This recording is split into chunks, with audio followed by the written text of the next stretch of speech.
Yo, what's the bright side, Jasper? Oh, Jasper's gonna give us the bright side in a little bit, I guess. I don't know. This will be interesting. Hey, what's up, everybody? Welcome to FSP episode number 42. Welcome to the show.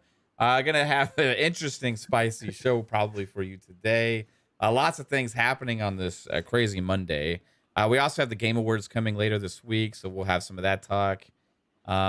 And some look ahead at some of the games coming out this week. Are there any? Was there any games coming out this week, Fuzzy? There's a handful. There's a handful. Okay, we'll get into those later for tidbits as well. But yeah, a spicy day on Twitter today. Lots of little news nuggets happened today as well that kind of got overshadowed, obviously. So we'll touch on a lot of little different things here. But want to say it's up to the panel here. Psycho's actually got he's feeling a little sick today, so he's not joining us right now. But we may be joined by a special guest in a little while. That's going to add to some of the conversation we got. We'll start with Jasper. What's up, man? How's it going, dude? Yo, it's going pretty good. Been playing Midnight Suns, probably like 24 hours into it now or so. Got to the second act, so I'm that far in, if you know how far that is. Yeah, that's what I've been up to, trying to finish that. Finish Callisto Protocol, really good game. People shit on it because it's the internet, so you missing a frame or missing a mirror reflection, it's the worst game ever. It's not that bad. People do overreact to some things, you know what I mean, on the internet. I found that out this week, on specifically about Callisto Protocol and Need for Speed. I haven't played Callisto, so I can't speak to it. It seems like people don't like the combat, though, and there's some weird graphical thing with reflections on Xbox. I'll give them the combat problem, but I mean everything else is like, really, it's not a big deal. Whatever. Yeah. I hear you. But you enjoyed it. That's good, man. Maybe we'll do like a little few reviews next week on FSP, and those that played Callisto can chime in on that one. I'm playing that right now. Yeah, are you enjoying it? Yeah. So far it's interesting. I'll talk about it in a sec. He's always sweaty. I don't know why he's always sweaty when he's on a snow planet. I'm like, why are you sweaty? I did notice that. Like the first off, the faces are some of the best I've seen in a game. I think. Are they like Death Stranding quality faces? Death Stranding. Oh wait, I forgot about Death Stranding. Death Stranding has amazing faces too. Yeah. But I would say, it's either on the same level or a little bit better. Call of Duty has great faces too. I mean, I think they literally just scan the actor and just like. Yeah, I think that's what it is now. It's just like it over a model. They just use like one of those like filters on like iPhone now and just like change the actors pretty much. Yeah, it looks really good, but they're always sweating for even you know what Jasper say, they're literally always sweating, but hey, man, it looks good. Right on. Yeah, how's it going besides that? Pretty good. Been good? Pretty good. I've been sick forever. Yeah. But I'm just now recovering. I can kind of almost hear it in your voice just slightly. Yeah, I'm still sort of getting over it. So I may leave the show like randomly and then come back, but just getting over the sickness. Was in New York for a bit to see the family, but I came back and I've been playing a lot of games, so that's been nice. Played I finished God of War Ragnarok. I played a little bit of Somerville, and I'm playing Callisto Protocol right now, so I'm just jumping around.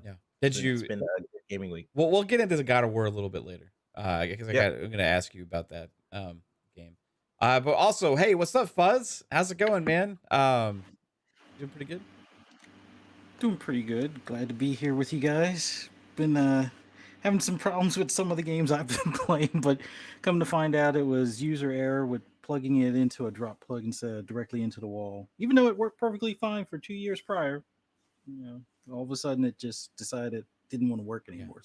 So the Need for Speed issues that were happening last week was more of like a console type thing. Yeah, it was on my end for plugging it into that drop plug. Like I thought it was honestly the game because it seemed to be just that game, and then there were a couple of times where it was Insurgency, and then Insurgency never did that before. So I'm like, all right, this can't be something on the games or as much on the games as it is possibly the console. So I was starting to think maybe I Right. need to replace the console, and then I'm like, they always say plug it into the wall, and I haven't done that with my One X or my Series X since I got them.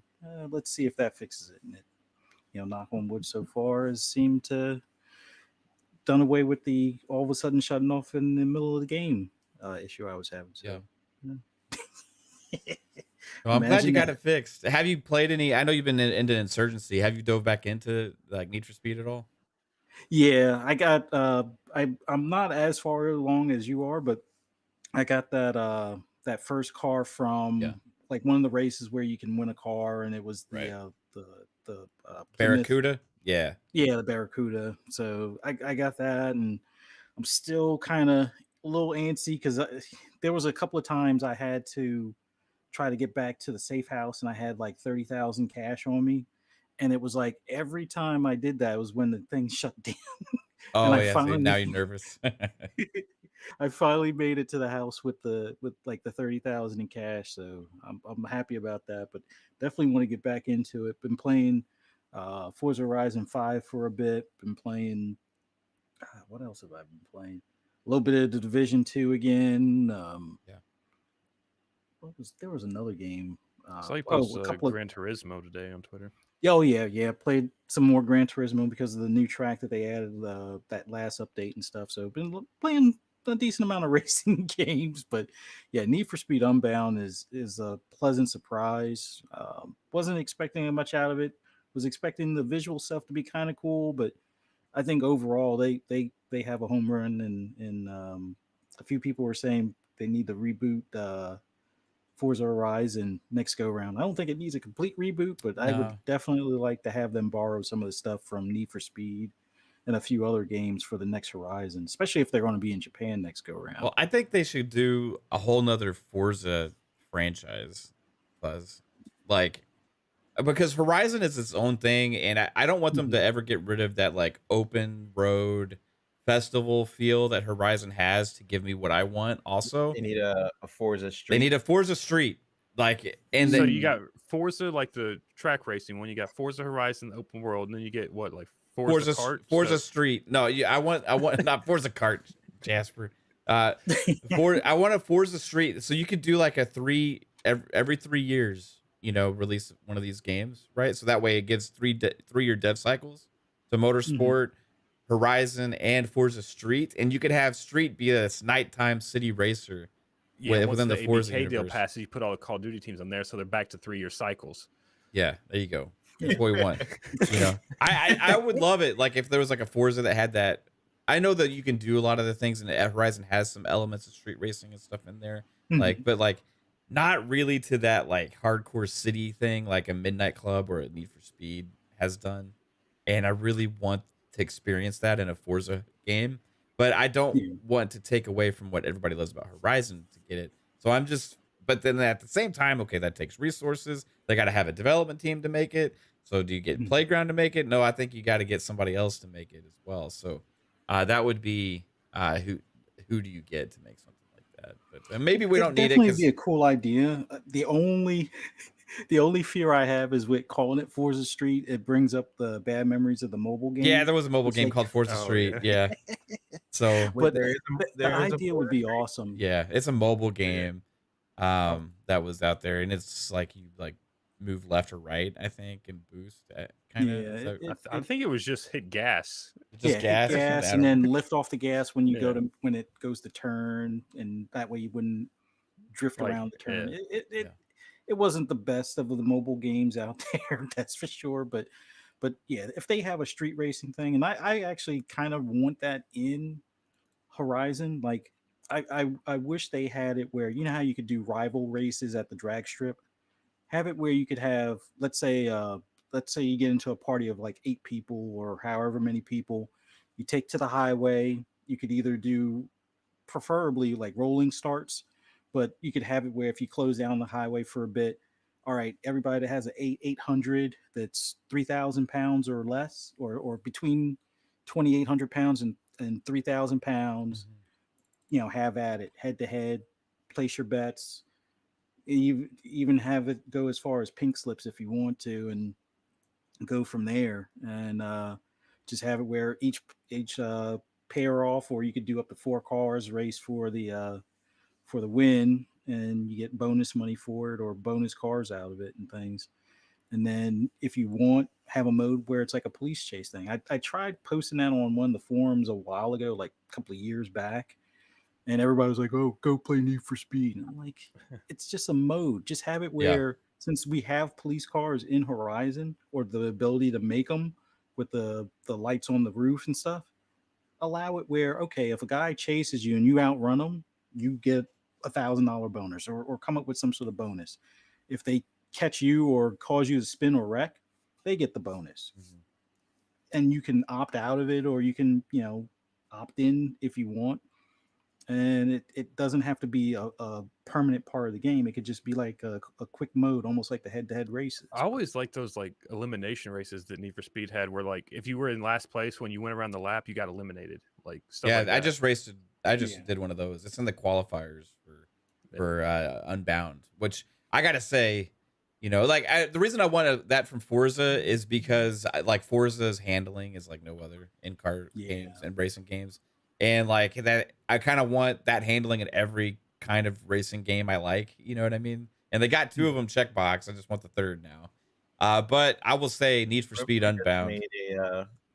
Maybe they could do in Forza Motorsport, just make like a Forza world where it has everything. Like street. Well, maybe the Forza, they could change the Forza hub into like its own thing. Yeah, and so like when you click on Forza Motorsport, you can click on Horizon, and maybe that's the problem with like Horizon. The cities just feel too small, so the street racing doesn't feel like satisfying. Yeah, and the streets are real narrow too, right? So, like one thing, I'm saying you can add it like a street. Yeah, I want that like old school Night City racing, with Forza, like in like a Tokyo or something, But I gotta say, Need for Speed Unbound, like, the more I play it, the better it gets. It is just getting freaking awesome. I only have 4 cars. I put in over 10 hours now. But I feel like I've earned every single thing I've got. And my car that I started with, the second car you start with, the one that I picked out, it's evolved over time, and it's become like, I love that fucking car. I got the Eclipse GSX. I've kitted it out now. I chose when I wanted to put the money into what, and it like reserves back. You have this risk versus reward with the Night City racing, with getting the cops on you and all these things, and banking your cash and everything like that. And I feel like this is what I've been waiting for from an arcade racer for a long time. So I want you to resend the link to okay. It's been scratching that itch for sure. And I am absolutely enamored with it right now. And I love Midnight Suns too. We've been playing Midnight Suns. Jasper has, Pong has. I have not played that yet, but I've heard good things. Yeah. We'll see if this is gonna work for Pong. It's weird. It said the link wasn't working. Yeah, I am excited for Midnight Suns to finish more of that too. Like, I'm only like 5 or 6 hours in. Jasper, you're like 25. You said you haven't even touched the surface of the game. I know I haven't. What I played, I'm loving. But honestly, like, Unbound has just got that, it hooks in me so much because it's got that grind aspect that I'm like really hooked into. I really like want to beat it. Well, you got to hurry up and finish it then, so you can get onto other games. I've been trying, man. I can't sit there for like 20 hours a day and play the same game. Unfortunately, I wish I could. Pong, what's up, man? How you doing? What's going on? Can you guys hear me? Yes, I can. Yes. Yeah, your other link was just bringing me to the Restream homepage where I was looking at myself. So I was like, That's "Oh, cool. this is great. This is amazing. I'm gonna do Doing my your own own show show." tonight? Yeah. Yeah, it's just me. What's going on, everybody? Great to see everybody. 3-bit. It's been way too long, brother. Yeah, good to see you, man. But it's awful hearing that you're not working on Fable right now. So Yeah. I mean, again, now are we pushing 2027, You 2028? don't need breaks, right? Oh, you know. right. I think they No, no. replaced him with what was it, Crystal Dynamics or whatever it was, wasn't it? Oh, is that what it? Yeah. Or Idris Eidos. Oh, was it Eidos Eidos Montreal? Yeah. Eidos. Yeah. They don't need They don't need have 3-bit 3-bit anymore. They got like 1,000 3-bits now helping on the team. No, they actually had to bring in an entire team to replace 3-bit. That's Is how I that think what it is? Yes, Yeah. that's what it is. That's how damn good he is. Yeah. Great to see everybody. Jumping in real quick. I just walked in the house like 15, 20 minutes ago. So wanted to jump in because I heard things were going to get spicy. They're about tonight. to. Yeah, we were about to get into So- this juice here on. Yeah. Real quick Otherwise, though. yeah, I've been. Yeah, I wanted to go ask you about Midnight Suns. Yeah, And how you've been enjoying it. yeah. It's my game. It's my jam. It's everything right now. Like you guys know me, I'm a grazer. So it's very rare that a game comes along that like that's what I'm doing constantly and not having like 2-3 other games at the same time. But Midnight Suns, it's nonstop for me. Like I've got more hours than Jasper does. See, Jasper plays differently. I haven't even gotten Spider-Man to my team yet, Jasper. Okay. Yeah, you're like that's like 5 missions in, it seems like. Correct. That's how I've been playing this. I'm playing this like I did with Cyberpunk. You got to do the story so it can open up more of the Abbey. Right now, you just run around the same 2 zones. No, I got 3 zones open, buddy. I got them opened. The only one I can't do is the last one right now, but I'm working on it. So you could actually open the Abbey without. Well, I guess have there is to- a certain point. Yes. The is second a certain word of progression. power, you have to play story. It's a story related thing to open the second. Not the second word. I got the second word. Or maybe it's I'm working on the third. It's the one by the standing stones or whatever. I don't know if you. Yeah, that one I did without moving the story forward. Maybe it's the third one then. I don't know. It's got to be the third. It's got to be the third one because I think I do. Because right now I've got where I think without spoilers, Doctor Strange is analyzing the field, if you know what I mean. And now it's not progressing any further. You know what I'm saying? At the cave. Yeah. Oh, I think I got to move it forward. But no, I absolutely love Midnight Suns. Again, as a non-Marvel fan, ex-Marvel fan, whatever you want to call me, this game has it all. It's like 2-3 games in one. Listen, it's not groundbreaking as far as the RPG elements. This is stuff that's been done for the past 15 years. A lot of it is kind of archaic when it comes to what you're doing. But the loop with the day-night cycle is just addictive for me, at least. Like I've got my whole pattern down about how I do things in the Abbey, on the outside of the Abbey, and it just works. I love it, and I love the relationships as far as talking to all the other superheroes and stuff and learning the story. Sure, is there some cheesy stuff to it? Of course there is. Okay, there's really cheesy stuff in here, but it's still fun, and I actually enjoy the main story and actually enjoy what's going on. And then when you get into the strategy, because even though I'm not progressing the story, you know me, Jasper, I'm doing side missions nonstop. So I'm getting all the tech opened up and everything. Yeah. I'm like way ahead of the curve. Like my card decks are starting to get up there. I just moved up to Heroic 2 finally with that as well. So that's progressing. But the strategy is straight up Firaxis. It's so beautiful. It's so amazing. You screw up and you know you screwed up. Like it's like, oh God.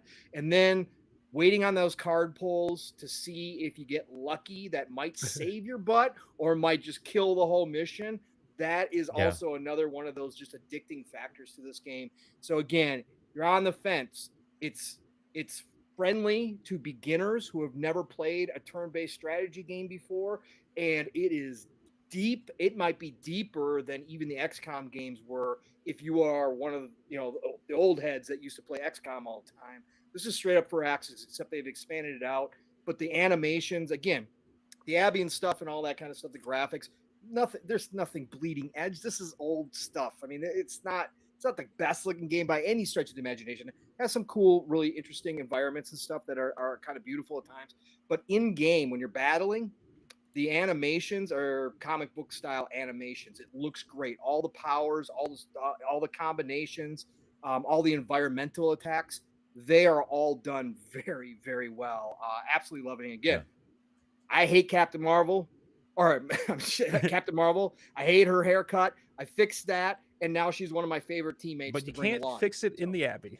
You can't fix it. How in do the you- Abbey. how do you have- do don't- that? Actually, you can. Actually, you can because you can have her wear a costume all the time, and I do that. Oh, I Well, guess you how, could do that, how yeah. do you Yeah. customize the other characters? You have to open up their Your hero suits, page, and then you have yeah. to buy them. Yeah, and then you have to buy them. And obviously, I got the legendary edition, so I got the legendary suits all up. So where do front, you go to do so- that? Except for the Midnight Suns one. You hit What? start, go over to heroes, Yep. and then pick whatever hero Heroes, you want, and then hit customize. bumper, and then Yep. Okay, customize. okay. I had trouble Learning the finding it. customized tab. Yeah, and then you got to. That's the other thing a lot of people complain So you about. got But Storm, Pong? what?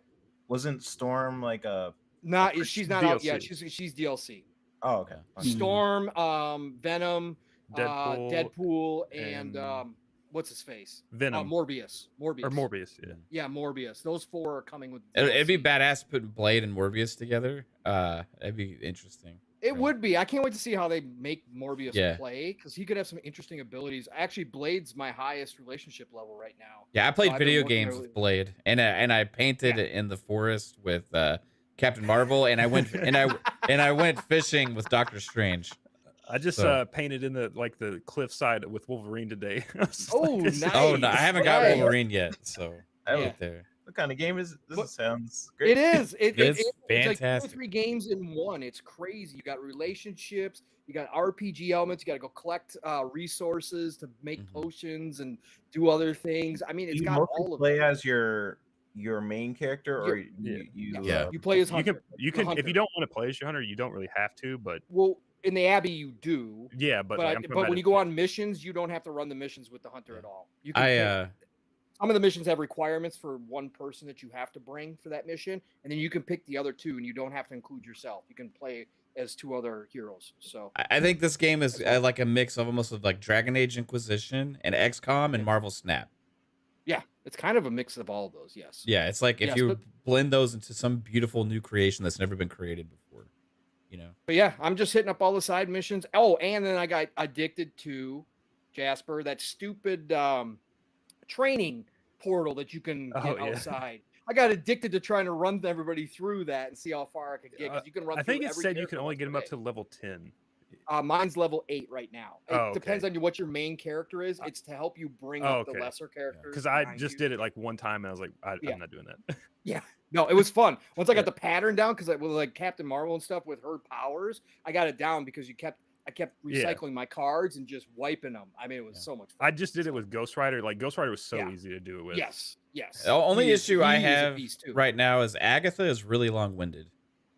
I mean, Agatha. Yeah, it's Agatha for a while, but it's all part of the story. And Yeah. there's some interesting tidbits. There is some long parts, and there's some really corny parts in there too. I hate the caretaker. She's a complete bitch. Yeah. Like I can't stand her. Like I'm just waiting for the tables to turn, and I wind up finding out she's evil, so I can beat her up. I think hate Agatha is her. going to be the one that you find I think out. Agatha's the nice one, but they're in love, so I don't know how that's gonna work out. We'll So, see. I got we'll a. find I out. think I got a book club coming up with Blade and Captain America Ooh, tonight. nice. Oh, I like the really? A book clubs. club? Nice. Okay. I'm starting my gift collection too, so I can have the Yeah. right gifts for everybody, well- so I can get my friendship levels up. You guys know the most interesting thing here is that there's those 2 games have Need for Speed Unbound and Midnight Suns both have something in common. As does the game that 3-Bit was playing and talking about, God of War Ragnarok. Also, I believe Callisto Protocol as well. Yep. These games are all $70. Isn't Callisto Yep. $70 or is it 60? Yeah. Yeah. So Yeah. all those games are $70. Didn't Xbox. pay for a single one. Yeah. Well, But yeah, lucky. go ahead. Xbox has been on the $60 train this generation. Turns out 2022 didn't really matter because they didn't have any $60 first party games anyway this year. But next year, 2023, the announcement was made today via originally the first article I saw was IGN. Made an article, and then also I saw Windows Central posted one. 2023 Xbox games are officially going to be $70, joining the likes of the first ones to do it, Activision and 2K, and EA was next, and Sony, and then Ubisoft with the announced dollars. And apparently, games like Callisto Protocol, I don't even know who was the publisher on that one. And now Crafton, yeah. Seems like the whole industry's $70 now. I am not a fan. I haven't been. I will buy a game if I want it bad enough for 70. I am a little bit more choosy on the games I will buy if they're $70. But I've been against it from the get-go. Anytime a publisher's switched over to the $70 model, I've given them lots of heat. This is no different for me. Yes, Game Pass exists. That is not an excuse, in my opinion. Like, that's not, yes. Does it affect me the same way as it affects somebody that's not a Game Pass subscriber? No. But I feel like $70 is something that Xbox didn't have to do, just like a lot of these other publishers. And insanely, they are just going along with the trend. Well, I guess we're not insanely. We predicted this is going to be, we said this was going to happen all along once we saw that the media accepted it, that everybody accepted it in the public. I'm like, oh, well, I don't mind paying $70. Once that was the public outcry out there, like, I don't mind. Inflation. It is what it is. These companies need to make more money. It's a necessity or whatever. After all those outcries and the writing was on the wall, everybody else ended up following suit. And like we said was going to happen, it's now happened with Xbox. But I don't think they should just get a pass for it. I think this is the lesser evils out of what they could have done. Like, they could have raised Game Pass, or they could have raised the console. Game Pass is going to go up eventually. Yeah, also. Eventually. But I think right now this is the best solution they could have, because like I haven't bought a first-party Xbox game in like 3 years. But did they really need to raise the price of anything? Jasper, solution to what problem? Yeah, what is the problem? Yeah, that's a good question. I guess that's the thing, but like they're also like, compared to the other industry, they're losing money on their game sales, like when they don't have to be. Why are they losing money? On their game sales. They're losing money on their console sales. No, what I'm saying is like PlayStation charges $70, so PlayStation automatically basically getting $10 in profit when Xbox is sitting there being like, well, I guess fuck us, because like I don't know. So PlayStation's in VR, so Microsoft should be in VR too. No, but I'm just saying saying those sales. I'm saying they're losing $10 on top of every game sold just because. You're saying they got to answer to their shareholders and they got to answer to people, executives asking, well, why aren't we charging this because everybody else is? I say, fuck that. I say, you don't have to, so don't do it. I mean it doesn't affect me because I haven't bought a first party game in forever, so just buy Game Pass. Right, but it affects people. It does affect some people, right? I mean, there's people that were looking forward to Redfall or Starfield or Forza Motorsport that only were planning on buying that game or whatever, that are gonna have to pay $10 more now, right? I think it was like the last sort of threshold of other developers not going for 70, because there's still a couple developers who are charging 60 still, and now that Xbox is also charging 70, I feel like every other developer's going like, screw it, let's go 70. Also, like the only game you're gonna get's like Redfall or something. Like, why not just get Game Pass for like 2 months and then like finish it then? Yeah, but that's an excuse. Like here's the thing: it's like inflating the value of Game Pass by inflating your game prices isn't really the answer, because really the value of Game Pass is depending on the content that's in it, not the price of the games that are in it, right? Like, yeah, you can put arbitrary prices to this, but hey, why not charge $200? It's in fucking Game Pass. You know what I mean? Who cares, right? It's in Game Pass, $1,000 per game. And everybody just subscribe to Game Pass. Like I literally saw that today. Somebody said that. That's like, it doesn't like, so yeah, I don't want them to inflate prices to force people into Game Pass, right?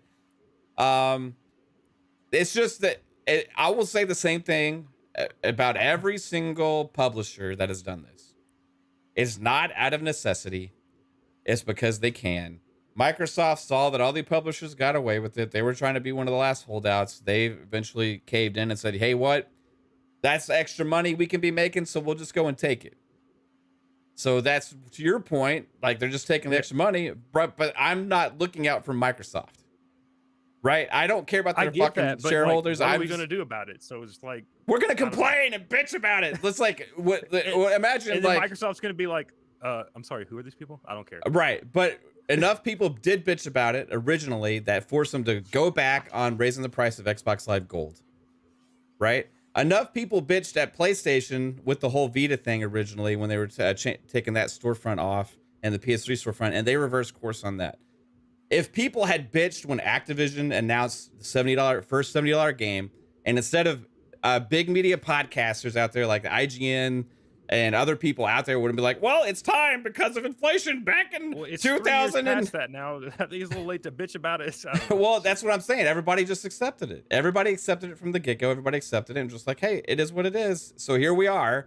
Now everybody across the industry is having to pay $10 more, including people that want to buy Xbox games. I'm not a fan of it from any publisher because it is actually just charging more for no reason. Really, they don't have to charge more. There's no good excuse other than the fact that they like money and they want to.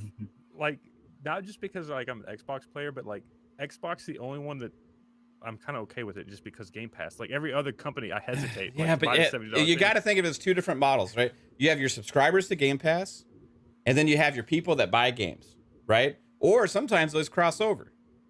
You can't look at Game Pass and the pricing of their games as one thing, because if you have somebody that just doesn't want to subscribe to Game Pass, well, guess what? Their games are more expensive, right? Yeah. So, but Game Pass exists. Yes, that is a thing. But you can't. You can't use it as an excuse. Like it's not an excuse on. Well, at least we have this, right? It does help. It does help for people like me that want to subscribe to Game Pass, right? But for people that don't, it really sucks for them. And there's a lot of those. There's a lot of people that don't really care to subscribe to a subscription service. You know, Pong, you got any thoughts? Well, as I explained to people on Twitter, because my tweet kind of blew up, and of course I knew I was going to have some people. Normally I just leave them and not, but I've actually found a couple reasonable people who actually just heard what I was saying. Listen, the same thing I said about Sony and their $10 and their $10 upgrade fee is the same thing I'm going to talk about here. Just because it's going to happen, it's inevitable, just because it is what it is, doesn't mean we shouldn't talk about it. But what I'm going to say is people are conflating the discussions. There are multiple ways to look at this. I'm looking, my point of view, my tweet today was 100% purely as a consumer, as a customer. It makes sense business-wise, Pong. Business strategy is a total separate discussion. Yes. Like I said with Sony, it was a business decision. They knew their fan base would pay it. They did it. Hey, good for them. That's what they do. It's just like Nintendo asking full price for games that are old. It's Nintendo. They can do it because they know their fan base is going to take it. I'm speaking now just as a consumer, purely as a consumer. I am not willing to be okay and not say anything about paying more for a product when a million, billion, trillion-dollar company just got done celebrating record profits. Not like all of a sudden one quarter. Yeah. So where's the problem all of a sudden? Where's the problem all of a sudden, right? Right. And then their excuse, Jasper, does nothing for me. It says the same stupid thing. Like all of a sudden, now these games are bleeding edge technology and the costs are what games? What we barely got any current gen only games out here. We can't even get ray tracing right on their games. We can't even get a constant 60 frames on a lot of games. So what are you talking about? These are the same games except for a little bit better. So as a consumer, I'm looking at this, and again, this is even separate from the value question. That's why I say Game Pass cannot be used as a crutch. I'm speaking just directly at you as the company telling me as the consumer, hey, we know you got used to paying $60 for this product.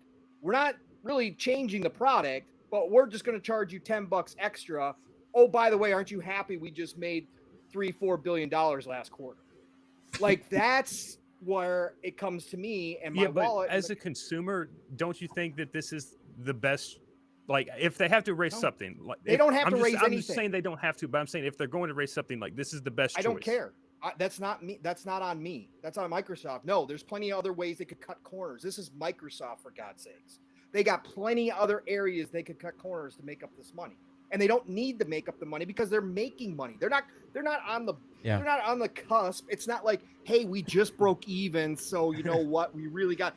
No, that's not what's happening. That's a discussion to be had. If a company's barely breaking even and they're like, hey, we're trying to expand here, so we got to get some more income, so we're going to wind up having to raise our prices. That's another thing altogether than this situation here.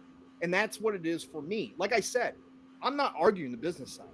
We can sit here and have the business discussion about the strategy behind this, what it means with the ABK deal. Pactor brought up great points on that over on Colt's channel on XNC. We could talk about Game Pass value and how this does make Game Pass more value. We could talk about all that stuff. I'm not arguing any of that.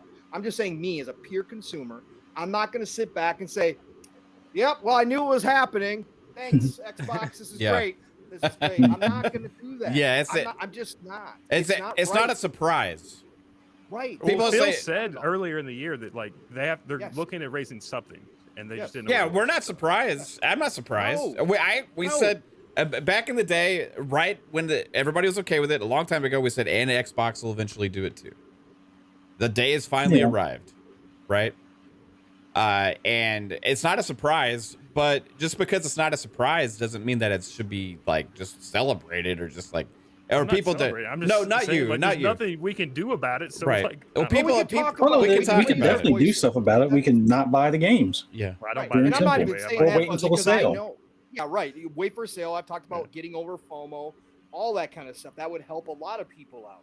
I'm not even saying that because I've been the first to raise my hand and say Starfield at $70. Like, I'm probably going to wind up buying the collector's edition. So that $70 is going to be in there. Am I going to sit here and say I'm not buying it? No, of course not. I don't pocket watch people. Yeah, anybody that finds value in a $70 game, buy it. I don't care. I bought a legendary edition for $100 of Midnight Suns, right? So I'm not here to tell anybody that they can't buy these games or whatever the case may be. That's never going to happen. We're never going to get 100 million people to stop buying games. Okay. It's just doing that change. It's just not, that's not going to happen. But what I'm not going to do is I'm not going to just put on a smile and say, yep, knew it was coming. Well, it was a good run. I guess, yep, that's it. Thanks And for just sit back fucking and me. watch. I appreciate it. Yeah.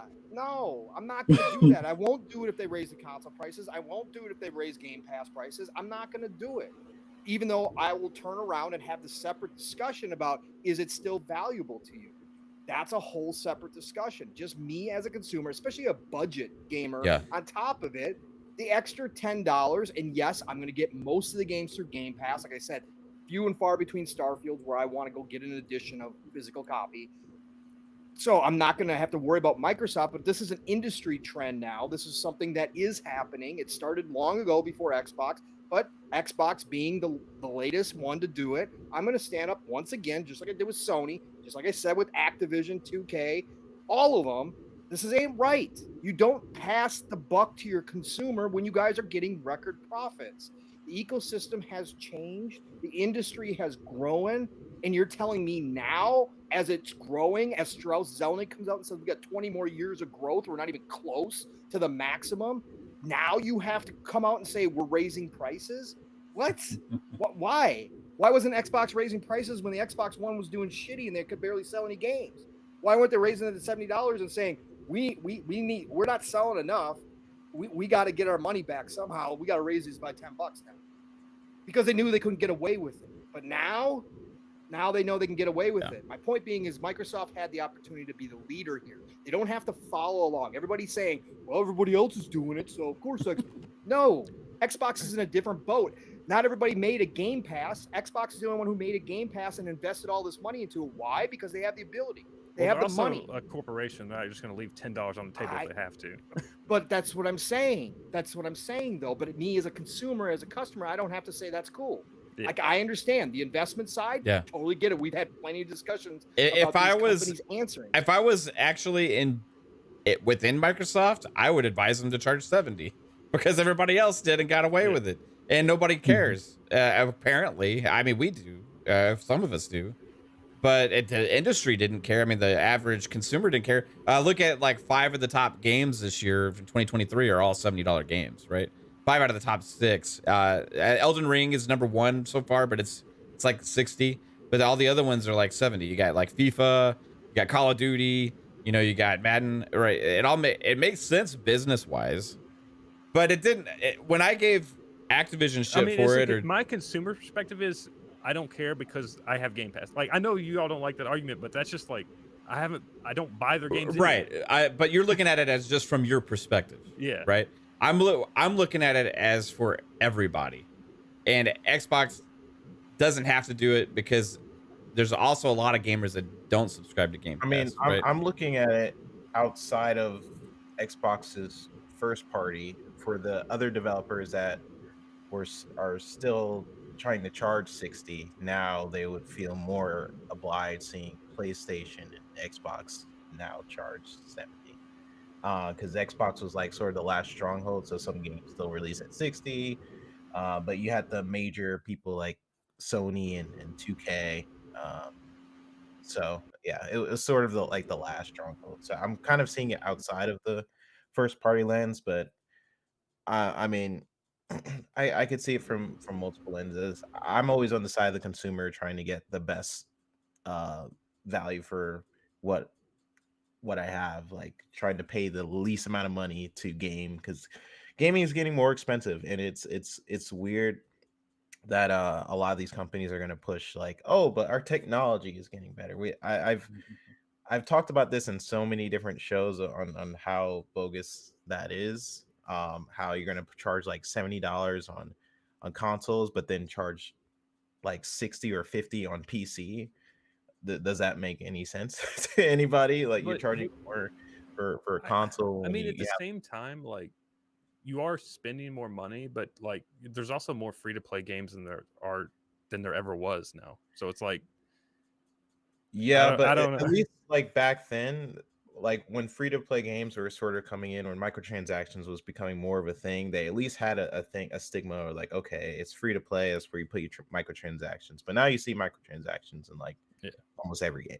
It's like it'll be in a $60 game, it'll be in a free to play game. It's kind of like everywhere. And yeah, but and you the don't fact have to that buy microtransaction games. you don't have to, but at least there was a conversation we had that microtransactions is not infused within game experiences. Like sometimes like I'm just saying that because like a lot of your bigger games now are probably going to go free to play. Like Halo's free to play. Like anything that has like multiplayer stuff is probably going to start going free to play.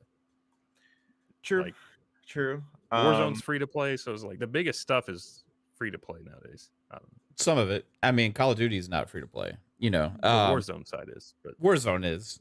Yeah. Call of Duty's number 2 selling game so far this year. And it's $70. And so we say biggest, free to play doesn't really count for sales, right? So like it's hard to really I'm just say saying, like, what's in what. saving some money just because like there's a lot more free to play experiences than there ever was. Yeah, and Game Pass you save money and stuff like that too, right? Obviously, but it, like I still like I feel like I see this comment from Shane, like it says faux outrage, it's no fake here on this channel from anybody, period. That's one thing about all of us in this group. We speak our mind and have our own opinions. Like I've been accused of being too positive, Shane. Yeah, same. Okay. I've been accused of being. I mean, when the whole gold thing happened, go look at our show when the whole gold situation happened. We all spoke out against it. Like they reversed that decision during our show. I would have actually been on the same boat I am now with it. Like I got Game Pass, I don't care. Right. So there was people out there doing that. Probably But they heard enough outrage that they reversed it. Now, is this happening now today? No. Are they going to reverse this? No. They're not going to reverse this. If a Fuzzy, your fan is like really loud, bro. I'm trying to like get your audio levels, but I can't figure out how to get rid of that noise. Cool. Thank you. Yeah. like we all know it's probably not going to change. My whole thing is I just hate the excuse from these companies that say it's because of like technology increasing or something like that. Because if anything, technology is making it easier for these games to come out like quicker and have better fidelity um at a better rate. Like I see that quite a bit whenever they want to increase the price for something. They're like, oh, it's because we're not making enough money, we're our technology or whatever. But profits, basically what Pong was hitting on, like profits for gaming is the highest it's ever been because of what Jasper is saying. Like these free to play games, like they're free to play, but they have so much like money infused within the ecosystem that people spend money on it, which means it makes more money almost more so than the games that you actually pay for. So I don't know, it's a weird thing. It's definitely a weird thing that Xbox decided to do it, but I mean, I get it. I think we all knew it was coming. It just I don't agree that they had to do it. Like they're $1 trillion company. They don't have to do anything. If anything, they could definitely Well, the pick thing it up with like more so than these two the other thing companies. with like the companies nowadays is like every year they have to top their profits. They can't just like stay the same. They're always looking to up their Yeah. profits every year. So it's Well, like 2022 Xbox has a lot of issues other than like that. There's like lack of AAA first party games, right? If they had Starfield and they had Redfall come out, maybe one other big game, guess what? They'd have even more influx of Game Pass subscribers. They'd have more sales, all this stuff. Those profits would be up even more, right? Whether there was 70 or 60 on the games, right? The fact that they'd had nothing this year, and then now we get the announcement of the price increase leading into 2023 as well, is also a little bit more of a hard pill to swallow if you're an Xbox fan, because they're the timing sucks after this year. I think if they were going to do this, I think they should have waited even maybe another year or so. They didn't have to do it at all. I don't think, honestly, I'm in the opinions that games in general should actually have gone down in price. Everybody forgets we had this discussion when games went mostly digital. Hey, remember when digital games came out for the first time? They started going digital. I mean, we're like 60 on Steam for we it, were and we were it was just wondering shit. if they're going to start being a little cheaper because they don't have the physical cost of everything, and then taking up the space of the retail and all this stuff. No, they kept the price status quo. Games sales and profits have gone up and up and up and up and up. Pre-pandemic, even record profits, right? When they first started announcing the price increases was pre-pandemic, right? Then you go into the pandemic. Then things get even crazier, right? Things have shifted back down to meeting, even exceeding pre-pandemic levels, right? Even for the game companies. And if you talk to even the companies that are like down a little bit, they're still higher than they anticipated to be, according to after the whole influx from the pandemic, right? So, especially if you look at Xbox in the year that they had this past year without any big AAA games, and then to still be able to post profits and to be able to say all this stuff, and yeah, Game Pass is profitable and all these other things, and then to come out and be like, hey, guess what? You're okay with spending $10 to everybody else. We'll take it too, right? Go ahead. You know what I mean? You're buying these games from other publishers. Nobody's speaking out against it. Go ahead. We'll take it too, because guess what? We like even more profit. I'm not going to side with that. I understand the reasoning behind it. I understand the business behind it. I don't have to like it. You know what I mean? Like, I don't have to defend it. I don't have to say like, well, it's business. The timing wasn't the best. Like I would have rather them do it at least when Starfield, and I don't know, because Well, I you think had a whole year of 2022 where they had one first party game come out, which was like Pentiment, and stuff is going to come out before Starfield. But that's interesting, 3-bit, because that's the logic here. What some of us are thinking is that they did this. This is a Friday news, right? You don't launch this news on a Monday. Yeah, okay? It's something coming but at the the Game Awards yeah. is coming up this week, and there's a lot of us who are now assuming that Redfall gets a release date and pre-orders go live, so everybody was going to see the price in the store, so they got ahead of it, right? Yeah, it makes a lot of sense, because if they just announced the pre-orders and the release date That would dominate the conversation. Everyone went to the Xbox store and saw the $70 price point. Oh boy! Could you imagine if we get more than that though? Maybe Starfield. I think also? they would get more shit if they just did it when Starfield came out. Like Starfield's going to be our first game. I think this was probably the best time they could have done it as of right now. Yeah. Because if they just said Starfield's our $70 game, and after that everything's, it'd be like, what the fuck? Why is Redfall not $70? Like, yeah. No, I mean, there's no good time to do it, but like, yes, to do it at all. Yeah, business wise, I agree. It makes sense now, right? Right before the Game Awards, because you want to control the narrative and you want people talking about the game and the new trailer and the release date and everything. Before the, like 2 years ago, but before the console came out. But oh my god, it's it's again, it's multiple separate conversations to be had, and again, it's fine. Yeah, I understand the people who are like, "Hey, we knew about it. It is what it is. I don't care." That's fine. You don't have to care. I'm not telling anybody that you need to be outraged. I'm just saying that me as a consumer, I don't want to pay more for anything. If this was a show about grocery stores right now, I'd be complaining about the food increase prices. Food's fucking ridiculous, man. My El Monterey chimichangas are twice the price that they used to be. Correct. Even I used to be able to get a Gatorade for under $1. I can't get Gatorade for under $1. A bag of chicken has gone up almost double. Like, it's crazy. Like, so that's what I can't even get my animal crackers anymore. This is fucking bullshit.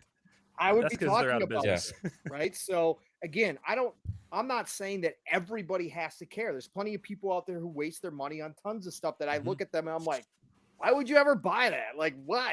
Even if I had extra money, I would be buying that. What are you doing? Yeah, like, so that's socks with toes on them. Why do people spend money on that? Like people do. They like them, I guess. I don't understand it. But I'm just going to talk about it because we talked about it nonstop with Sony. You know what? What's funny is the clowns defended their $10 by saying, "Oh, it's the DualSense, the addition of the DualSense controller, and all the extra work the devs have to put into it's worth the $10. $10. Blah blah blah." Again, we don't even have that on the Xbox side. We don't have nothing. We don't have nothing over here as to why it's increased $10 all of a sudden out of the blue.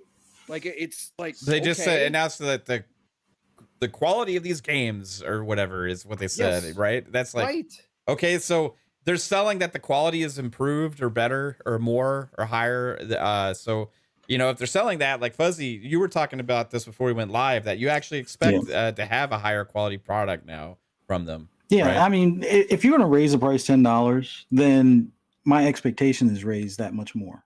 Like, and I hate to say this, and I'm probably going to get crucified for it, but I mean, did you hear my opinion? I have a feeling with my raised expectations, I'm going to be sadly disappointed with Forza Motorsport when it comes out. And here's why. If you look at when Forza Motorsport 5 came out for the Xbox One generation, it had a lot less cars, a lot less tracks. If you're charging $60 for the next Motorsport, I'll give you some leeway for not having the exact number of tracks when Motorsport 7 released and the exact number of cars at the release of Motorsport 7. But by God, if you're going to charge me an extra $10, you better have 10% more cars and 10% more tracks than you did at launch on Motorsport 7. And I guarantee they're not going to do that. And when they do that, I'm going to crucify them in these Twitter streets. I do not care. You better have all the tracks you had in Motorsport 7. You better have at least 700 cars because they had 660 in Motorsport 7 when it launched. You better have 700 day one when that. You know why they want those? Because they're going to talk about the new engine and not all the cars are going to be able to carry over. And stuff like I don't care about the ray tracing. I mean, that's to be expected with the hardware. Yeah. Go ahead and make sure you have the same number of cars or more than you did in your previous game. Don't drip feed these cars out here talking about, oh, well, we have 4 cars this week. No, you're going to have the 700 at launch, or you're going to charge a price adjusted down for that. Don't come up with these stupid price increases and then say, well, the cost of gaming and, well, like Pong said, record profits. You guys could have figured out something. But if you're going to go ahead and up the price, you better up the, well, I'm going to up my expectation. So you better either up the quality, make sure that there better not be a need for a day one patch. You better have that shit rectified before that thing launches. There's no need for this. So that's just how I look at it. I'm going to adjust my price or my buying accordingly. Like with Motors or with Forza Horizon, I bought the upgrade pack, didn't pay for the full game because I'm gonna wait until that's on a better sale price. But if they're gonna pull this nonsense, I'll just wait until it's about to be dislisted or delisted when it's like $5 before I buy it. But that's just me. I will say that's the thing with Forza Horizon 5 though is I didn't buy the game, but I bought the $50 season pass thing. So like I kind of saved $10. That like, $50 season pass thing's gonna be $60 now, Jasper. Yeah, if it's that. Don't say that. No, but the way they're going, it's going to adjust my purchasing habits, and I'm not going to say boo to people that don't change anything or continue to buy or whatever. That's their business. But for me, I bite my tongue now when it comes to I wouldn't for expect Sony anything more fuzzy. I mean, from every game that's been $70 this generation so far, we have not seen a reason for it other than the fact that they just wanted to charge more. I mean, there's all the talk about like these games are bigger and better and than ever before, and we're going to be able to use this to make the games better and stuff. Well, games came out broken. They came out unoptimized out the ass. They came out with horrible priorities in the development cycle. They came out rushed. They came out full of microtransactions. All of these and more. Which that reminds me on like GT7. That's the only game this generation that I've spent more than $70 at launch. And looking back at it, I probably should have just waited for sale. Not the microtransactions wasn't as big of an issue, but the grindiness that they had at the beginning to kind of bump you towards a microtransaction was a gripe of mine. And some of the other nonsense stuff that they had at the beginning, as far as like the limited amount of races, the limited amount of cars that were new and so forth. Looking back at it, that was not a $70 game at launch, or the $85 that I paid for the anniversary edition. So, like I said, I'm definitely going to adjust my buying habits. I think Need for Speed Unbound, luckily with Game Pass, we get a discount, so that one wasn't 70. But I skipped out on Callisto Protocol when I heard that was 70, just for the fact that I would have bought it still had they not also came out and said, well, it's about 20 hours to complete the game. Like, okay, if you're going to have this amazing looking game, takes only 20 hours. 8 hours. I think most people finished in like 12. For such a short stint game, and you're going to charge full bulk price, and there's still going to be extra charges for the additional content unless you bought the season pass up front. That's kind of like going to the movies. Like you can watch I don't know how like movie dollars are like $8 or movie tickets are like $8. So like you watch a 3-hour movie for $8, you can watch an hour and a half movie for $8. So it's like I don't know. The scope of games is something I've been talking about for a bit. Like when Halo Infinite came out, I was very angry with a lot of things. I was happy with the game overall. It's a solid game, but when a lot of modern day games, they will ship you like half a game and then give you the rest later. I absolutely hate that. It's one of my biggest gripes with modern day models, I guess, for a lot of games, of kind of giving you half a game and half the other later. But I hope with Xbox's first party games that are coming out, I think I mean, I am biased working on some of them, but like I think I don't want any game to be $70. Okay. Yes. The thing with Callisto, like I know a lot of people are like blaming like the bugs, like the mirror reflections, or the 3 frames that are missing or whatever. But like for me, the thing that was really annoying is like, okay, I think you kind of rushed it out here, was the New Game Plus. Like I think New Game Plus should have been in it at launch, but they're making it DLC. So Dude, Jasper, to your point, something that has been bugging me the last couple of days, or yesterday specifically, was this Digital Foundry breakdown of Need for Speed Unbound and how much it was used on Twitter for console war BS stuff. But because it's a higher resolution on Xbox, it has slightly more frame dips on Xbox. People are saying, well, you need to why is Xbox not prioritizing frame rates? Well, I agree. Frame rates are always number one. But to pick a game that like 99.5% of the time is running at 60 frames per second and occasionally dips down to 57, I think that's a bit of a reach to really reach for one to complain about. You know what I mean? And 99% of people aren't even going to notice it. Nobody ever mentioned anything about a frame rate issue on Need for Speed Unbound until the Digital Foundry article. And if the experience is pretty much the same, apples to apples, 60 frames, I would say is mostly the same experience on Xbox and PlayStation. If you can get the extra resolution on it, you're gonna do that. Even if it costs you like occasionally 1 or 2 more dips. I mean, that's not like, I'm sorry, that's, if you got 57 frames like in 0.05% of a fucking game as opposed to 60, it is not a problem. This was a manufactured problem for the sake of talking about an argument that I actually agree with, prioritizing frame rates. Why aren't Xbox games outperforming PlayStation games more? And in this case, I would say it is actually outperforming the PlayStation version. So it's just being used as a horrible example because of a shitty Digital Foundry video that picked apart something that is not even an issue.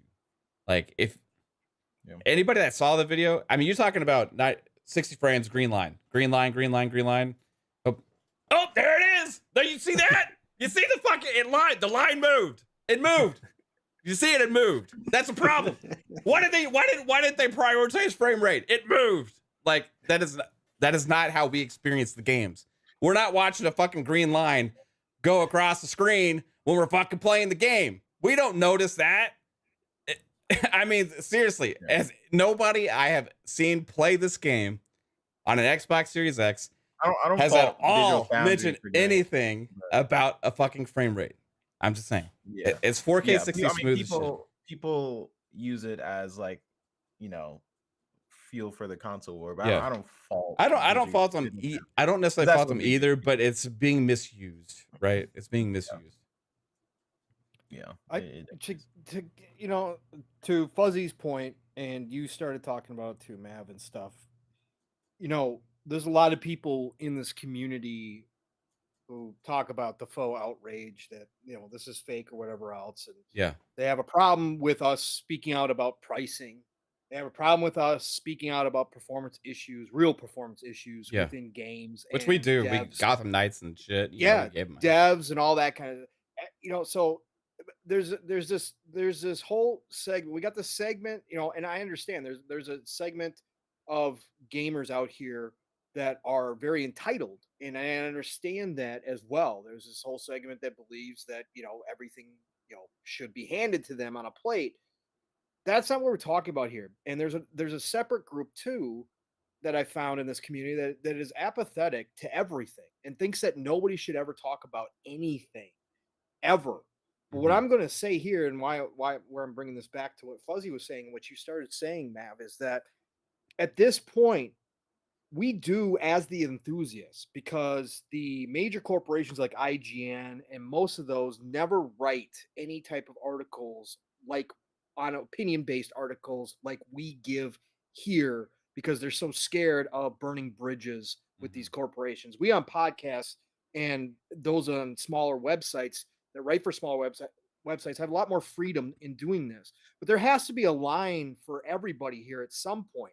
So if they're going to start charging us more for games, when are we going to start demanding more from these games when they launch day one? When is it going to be okay to be critical? Because if I am paying more, to Fuzzy's point, then that does raise the bar in my expectations of that game just naturally, whether I know that's a reality or not. Right. So we see time and time again, especially there was a pause. There was a bunch of delays due to the whole Cyberpunk fiasco. Everybody took a step back. A lot of publishers and devs took a look at themselves, obviously made some course corrections, but then we still have games like Callisto. And again, I understand they're not huge. It's not like a game breaking bug, but the fact is people are paying $70 for this game. And now they're being told to wait for more patches. Like, when do we get to start criticizing that? When do our expectations, at what price point, when they start charging us 100? Yeah. Is that what it's going to take when people start going, well, now you got to my breaking point. Now these games better be good.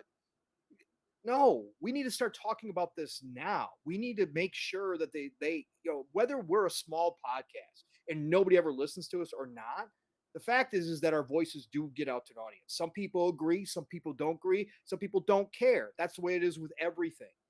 But at least that gets people talking, and those people go talk to other people, because let's be real, the normies out here, again, the people that just play Call of Duty and Madden every year don't care. They never hear about this stuff. They walk into the store and say, "Oh, I guess Madden's $70 now. Oh well," and they pay for it. But right? to that point, like, I think Callisto, it got the media narrative where, like, there's a fucking mirror that doesn't show a dumb Yes, reflection. yes. Like, so it immediately got attacked on Twitter. But like Call of Duty, the first week, we couldn't play 4 matches without one of us crashing. Correct. So it's Yeah. like, Correct. that's But a the- bigger but- problem than a But fucking people were in mirror. uproar, and I understand that, Jess. I was just using Callisto because it's fresh, right? Yeah. Because it's now, right? I'm just saying that if we're paying more than our expectations, it's not entitlement to expect these devs to do more. If you're telling me that you have to charge me more because of A, B, and C, whether I believe you or not, doesn't matter. If I wind up forking out that $70 for that game, then I have a certain right to an expectation of the performance of that game. And it better live up to what you told me it was going to be. And it better not be some smoke and mirrors or some kind of trickery. And all of a sudden I get the game and it's like, oh, well, I don't want to play this game now. Right. And it is giving me second thoughts. And I've talked about this again. I got over my FOMO a long damn time ago. There's very few games that still give it to me. I can wait on games and sit. And we talked about this, man. We talked about this before too. That nowadays, the sad part is if you can get over your FOMO and you can Yeah, wait, you're gonna get a way better couple months, experience way better experience, and at half the price. way better price. Yeah. Yes, absolutely. And is that what the devs really want this to go to, where everybody just sits around and doesn't buy day one unless they have Game Pass and then they can play it? Is that what the devs really want to get to? Because again, everybody's got to have a line. What we're doing here is we're just saying this is our line. Number one, the price increase isn't necessary. Number two, if you're going to say the price increase is necessary, then you better start giving me games that aren't broken, that don't require 4 patches that take a month and a half to 2 months to deliver. And better That's all I'm saying. optimized. Optimization has Yes. been really shitty this generation, I have to say. Yes. Except for on Yes. the remasters and remakes and stuff like that. that's We're where- remaking old games. That's point because of that's those all it remakes. is optimization, right? Shout out to Alvin, hit us with a $10 super chat. He says, this is an excellent convo. More in depth than I've seen elsewhere. Such a great panel. Also, Microsoft is showing up big with at least 3 titles on Thursday. Easy. Oh, I hope you're right, Alvin. And thanks for the amazing support, dude. Appreciate you. Yeah. And nice comments. Yeah. We keep it real. Like, here's the thing. This is our show. We talk about what we want to and talk about what's fresh in our mind and what we're excited to talk about or energized to talk about what's on our minds. This is how we feel. Yeah, you know what I mean? This is how we feel. We get passionate about games we're excited for. You just heard my spiel about Midnight Suns. Like, Yeah. I get the same passion both ways. It's just I'm not afraid to speak up on this stuff. DeathLordStrong just said, it's like buying a car. If you buy a car once, it's off the lot, it loses its value. But imagine buying that car, and all of a sudden the heater doesn't work, and the dealer's like, "Yeah, we're gonna patch that. Come back in a month. We're gonna fix Yeah. that." Then Right? imagine, that's imagine that 3 months later, because of all the issues, somebody else bought the same car that had all the It problems worked fixed better. and got it for 50% less. right. You know Right. what They I mean? went to a different dealership and got the same car, but it worked better. Oh, Yeah. what? There would be uproar everywhere. Again, this idea that just because this is video game, that we should not. Yeah, we act can't hold this way or devs talk about accountable this and stuff. stuff. We can't hold you know. devs accountable. We can't do. Devs even said that themselves. Devs put on Yes. Twitter, I forget which developer it was, but they actually made a tweet and they said, unless you work on games, unless you work in the industry, you're not allowed to speak on optimization or something like that. Or I'm like, what? What the Right. who are the fucking Right. people buying your games? You piece Right. of shit. What That's are the you talking elitism. about? That's Like, that's the elitism. that what a comes with the cocky devs, thing to too. say. Like, we all have to be held accountable by our customers, right? And whether Wasn't it you like someone to deal with the Gotham Knights situation. Yeah, it was or- around that time, the Gotham Knights issue, and Okay. everybody was around 60 frames, right? Yeah, and as long as we're all fair, I mean, again, I played Cyberpunk from day one without a patch, and I said my experience was okay because But I have a higher I think talent that's level, the problem. I is gave the people aren't smoke. fair. But I gave the smoke to CD Projekt Red for what they did to other people, and I gave them the smoke for their game having as many bugs as it did, where there was this hate train that developed for it. I gave them the exact smoke, and you're right. But what I mean, but they're not fair. Like, people are saying Callisto's broken, but at the same time, like a literal game that you can't fucking play or start. Yes, is like, I agree. Some expectations are a little outrageous. Like I talked about the Need for Speed Unbound, how people pick apart one thing that was only discovered because of a technical breakdown that nobody would have ever found out about otherwise, right? And then, you know, the Callisto Protocol thing, right? I haven't played the game, so I can't speak on it yet, but if it's like a mirror reflection or whatever, then like, yeah, it's not game breaking. You know what I mean? Well, it's in quality mode. You're never going to play it anyway, Mav, because you'll be in performance mode the entire time. Right. So there's the expectation of what a lot of people would want, which for me, it's 60 frames. That's the difference between this generation and the last generation. It's basically more 60 frames games with higher resolution, preferably, maybe dynamic. That would be great. But I think so many devs come out, because for example, like Dying Light saying like, oh, it's not possible it when they released a game of not having a 60 frame mode or 4K whatever, and what did they do? They patched it. I don't maybe we just need to come up with new terms or something, because like everything just gets the broken term and everything's not broken. I would just say like better quality assurance. I don't know what they need to do, but having a game, I agree, Jasper. Having a game like Callisto Protocol, I've been playing it. It's pretty smooth for me.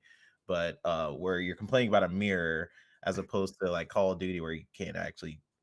Well, or like Watch Dogs Legions that like cost people hours and hours, and it had so many problems, or like people didn't talk about that as much as they did CD Projekt Red's game, or Cyberpunk or whatever. Or I think people are mostly using it because it was more console war stuff. Because like, look, it's better on the PS5 as opposed to. Yeah, I can't stand that shit. Right? Like, here's the thing: Xbox has had way more 120 frames per second games, like across the board.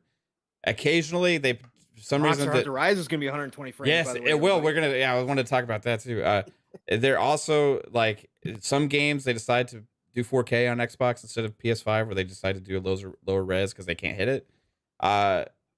And sometimes the frame rate might be slightly tiny bit better because of that. But unless it's like an actual problem, I don't fucking care. Like, tell me if it actually affects me. I want to. 80% of the people are probably still on a fucking Xbox One, PS4. Like they're like 1080p over here while we're playing like 4K games. So it's like, who the fuck cares? Yeah. I think there's something to the whole narrative of like, hey, the tools aren't being utilized.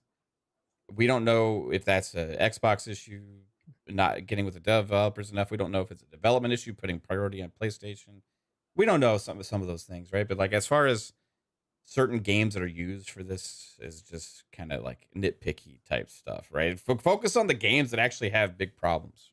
You know what I mean? Like, and sometimes hype or excitement because something's exciting, things get a pass, right? And sometimes the masses attack one thing over another, right? It just depends what is leading that.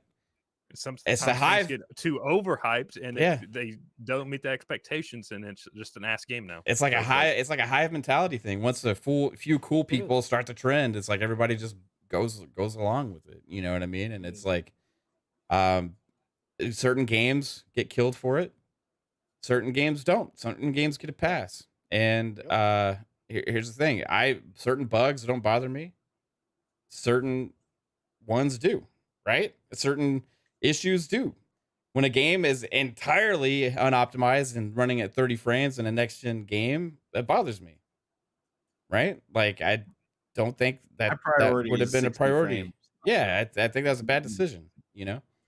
But if a game slightly dips into 57 frames, that doesn't bother me at all. You know what I mean? Like, it's just not going to. So it just depends on what it is. And I think those expectations kind of change when I play on the Switch. Like, I'm playing Pokemon, like that game runs at like 15 fucking frames sometimes. So it's like, and that shouldn't be acceptable, but the Nintendo I'll be right back. Accepted. But that's an expectation coming with the Switch. So it's like correct, but it shouldn't be right. It's like stupid. But again, it all goes back to the fact that there are going to be some things forgiven for certain publishers, for certain devs, for certain game titles that aren't forgiven for others. And that's the way it works. And everybody has a different tolerance for certain bugs and certain problems as well. So again, all of that comes into play. There's a lot of human element to all of this, obviously, and we're never going to all agree on the exact same things at the exact same times with every game.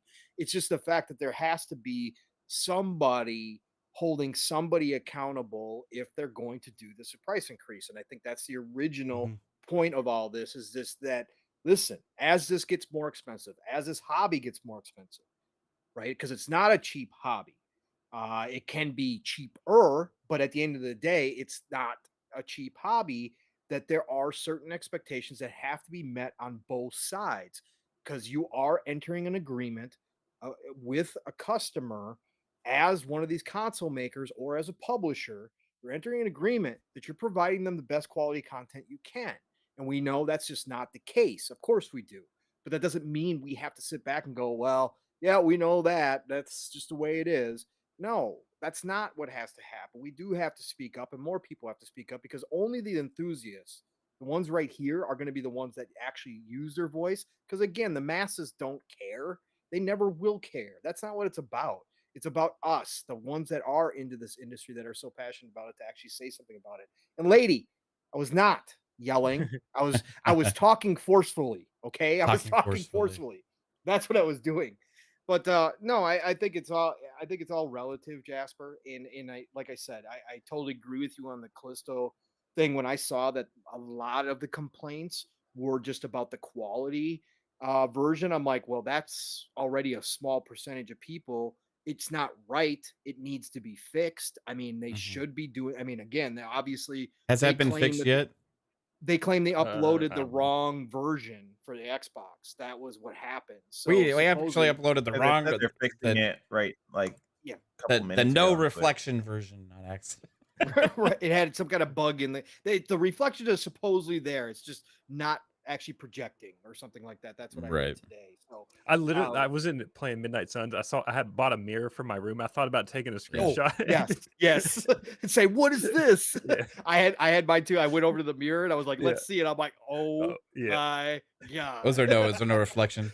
It's just so blurry. It's a smear. Right. It's a smear. That's awesome.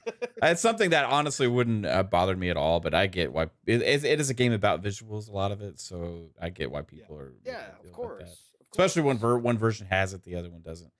Shout out to Justin Sane. Appreciate you, dude. Hit us with a $10 super chat. Says, tell Caitlin thank you for the logo she made you.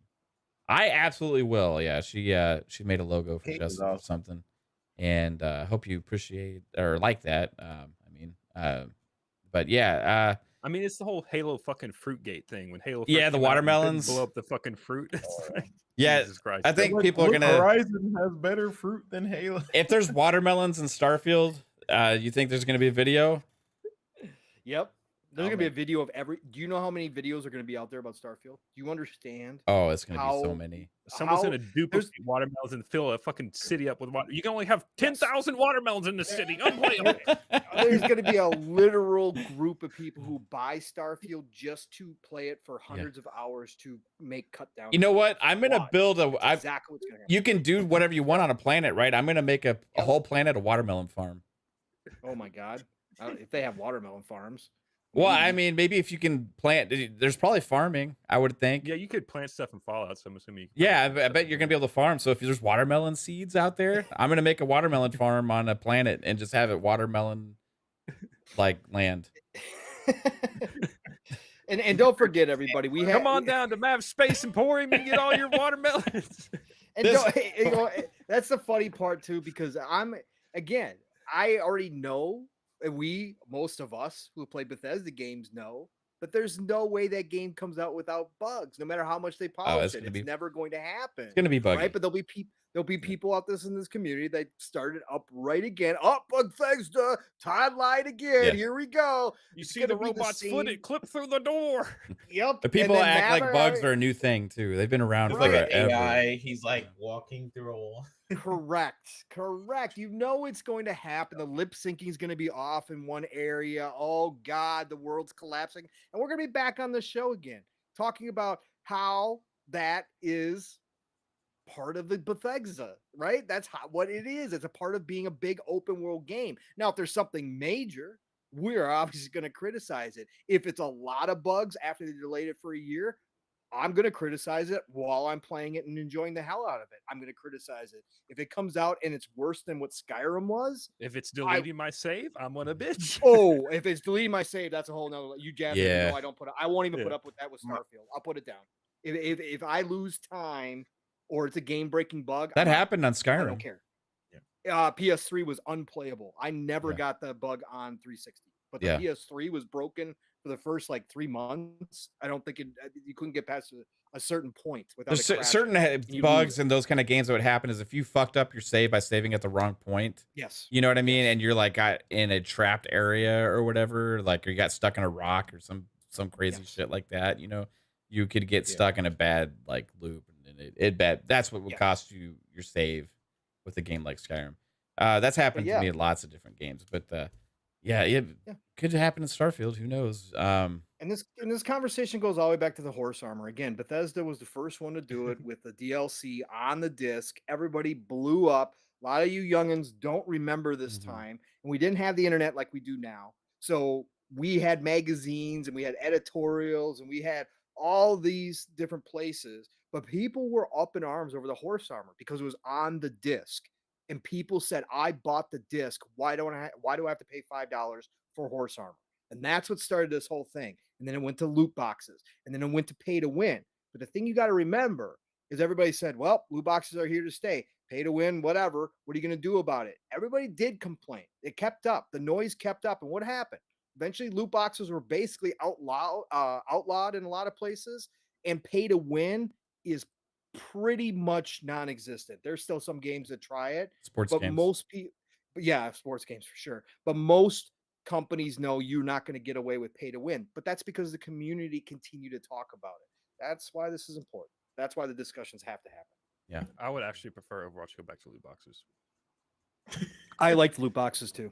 Yeah, not all loot boxes are bad. It just depends on how it's implemented. I could buy a $20 skin, or I could get free loot boxes and actually have a chance of earning it instead of fucking paying $20.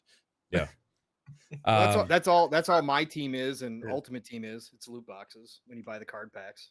Yeah. As long as right, Mav?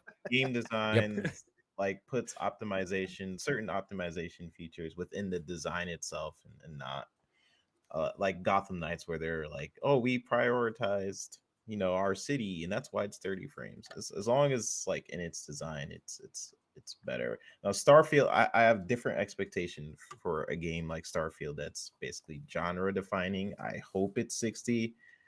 I hope it does push at least different features in its thing, but I also know I don't know. I don't know what they're gonna do. I hope got Xbox engineers working on it though, 3-bit, so we gotta cross our fingers on that one. I'll take for Starfield, I'll take a 900p 60 frames mode. I mean, the 60 frames I will like love. It's just one of those games that's gonna it's like a genre defining game. Like it's pushing things in different areas where I'm like, okay, I hope it's 60, but I would understand if you guys did. But I want to at least have some option. If I have to play at 900p 60 at least, then give me that option.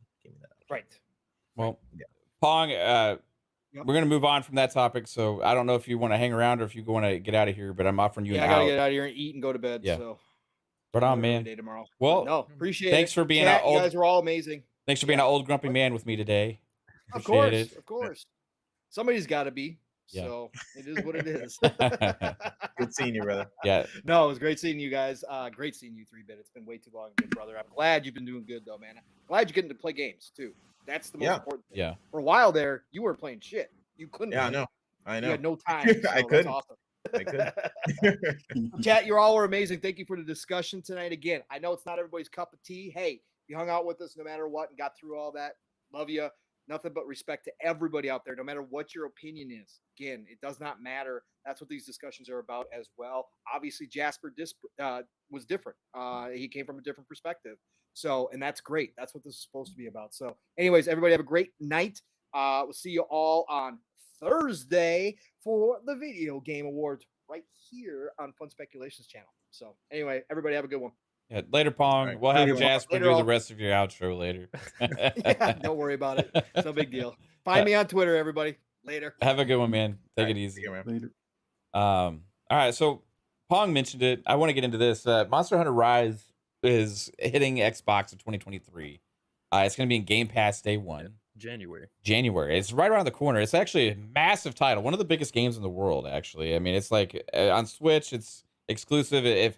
Right now, if you see any like Capcom show, is like 3 different Monster Hunter Rise segments. You know what I mean? It's like, did they just show Monster Hunter Rise? Oh, they're showing it again. They're showing it again. There's like, I can't keep up with all this stuff. There's like so much Monster Hunter Rise stuff. It's coming to consoles and PC, or is it already on PC? I think it's coming to PC with yeah, this. I think it's already on PC. It's already on PC, but it's okay. gonna be in PC Game Pass too, I think. Okay, yeah, that's right. But hey, also, it's gonna be you're gonna have 120 frames mode. That was found out today. Yeah, I mean, it's a Switch game, so it should run at 120. That's pretty awesome, though. You know what I mean? Like the last Monster Hunter game we got was Monster Hunter World, which did get an upgraded version, I think. For I think it went to.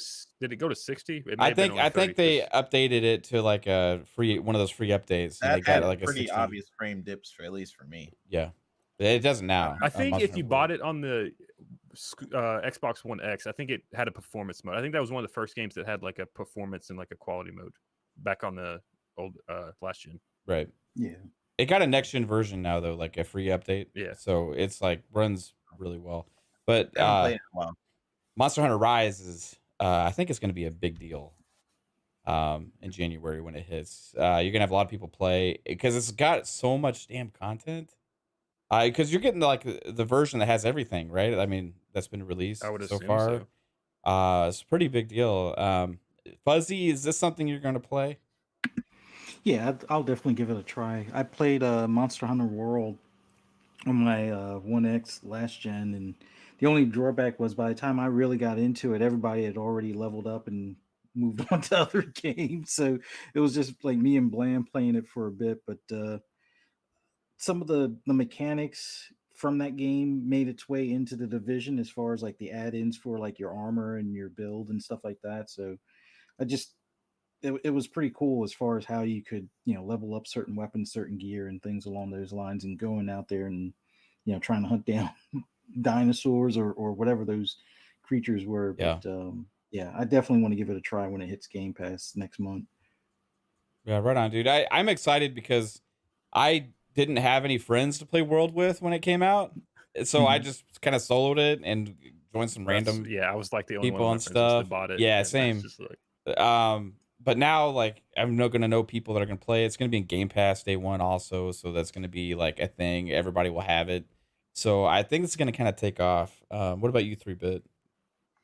I played World, and I was trying to make like a bow character in Monster Hunter World. Yeah.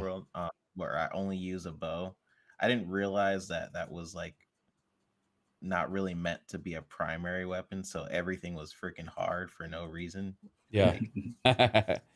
I didn't realize it was supposed to be like, oh, you have like your bow and then you have your sword and stuff. I think was if like, you played with like multiple people, you could probably have one guy that runs tank and you could be like a range dude. But like if you're just soloing it, like a bow's probably Yeah. not gonna work. yeah, I had no Yeah. idea. I had a terrible experience when Oh, I was wow. playing. Like, why is everything so hard? I didn't realize like the bow was not supposed to be like a primary weapon, and I just made myself like, yeah. But I'll try this out. I'll definitely try it out. That's cool. That's hopping in Game Pass. And did they announce like oh, it will have like a patch on day one that'll be 120 frames? Like, I think it's just launching it- at that. Yeah. it's launching with it's it. just That's cool. launching. Yeah. Because it's launching on Yeah. Xbox and PlayStation for the first time, finally. I'll give it a shot for sure. Yeah, right on, dude. Maybe we'll play some co-op together. I haven't played a game in a while with you, dude. Yeah, it's been a while. I've been playing a lot of games lately. I'm down. Yeah. Jasper, you can play it? No, I don't know, Okay. because February is Monster Hunter comes out at like, I think like January 28th or some shit. It's like right at the end of January, and February's so packed. Like depending on what's at the early start of February, I may have to skip Monster Hunter Rise, because like Monster Hunter takes forever to finish, and I like to finish games. So I'm like, I don't know if I have enough time to Right. get as much into that as I want. I'm not gonna like play it for a long time. I just want to like jump in and like Yeah. I don't see myself playing it for a very long time. But you know, sometimes games surprise me or whatever. But you are right. There are a lot of games. Doesn't Hogwarts come out? Hogwarts comes out in Like, February. I don't know Yeah. what day in February. I think maybe it's like the 15th or something. I will be playing the heck out of Yeah. Hogwarts. I know Age of Empires 2 comes out right at the end of January too, so like I'll probably be playing that more on Xbox. Yeah. So something else that could be coming to Game Pass is something that happened on Xbox Era Podcast. And this was actually hilarious today on Twitter. Annapurna Interactive actually, I don't know if it's supposed to be, somebody said it's supposed to be a meme going around. Like, I don't know.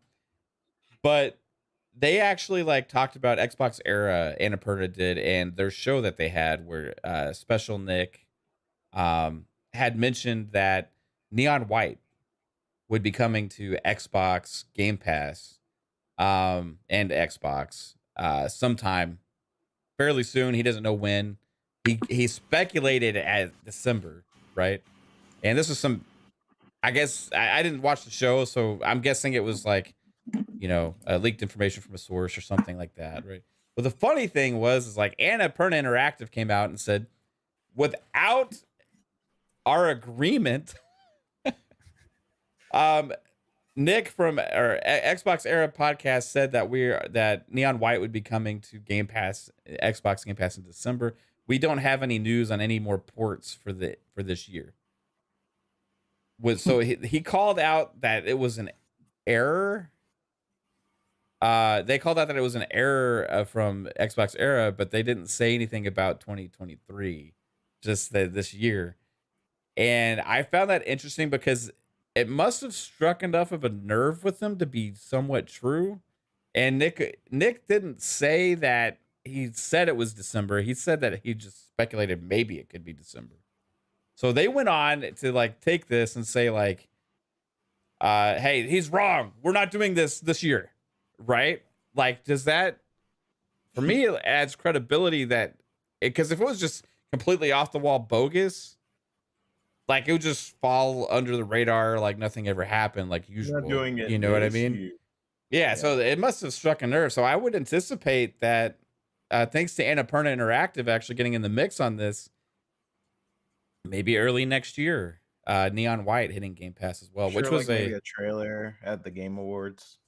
Could be. Who knows? But well, they said no news of anything this year, so maybe at the Game Awards. But I don't know, man. Like, I think they kind of let it slip themselves without meaning to. Yeah. Did you? Because I didn't see anybody talking about that at all before Annapurna's tweet today.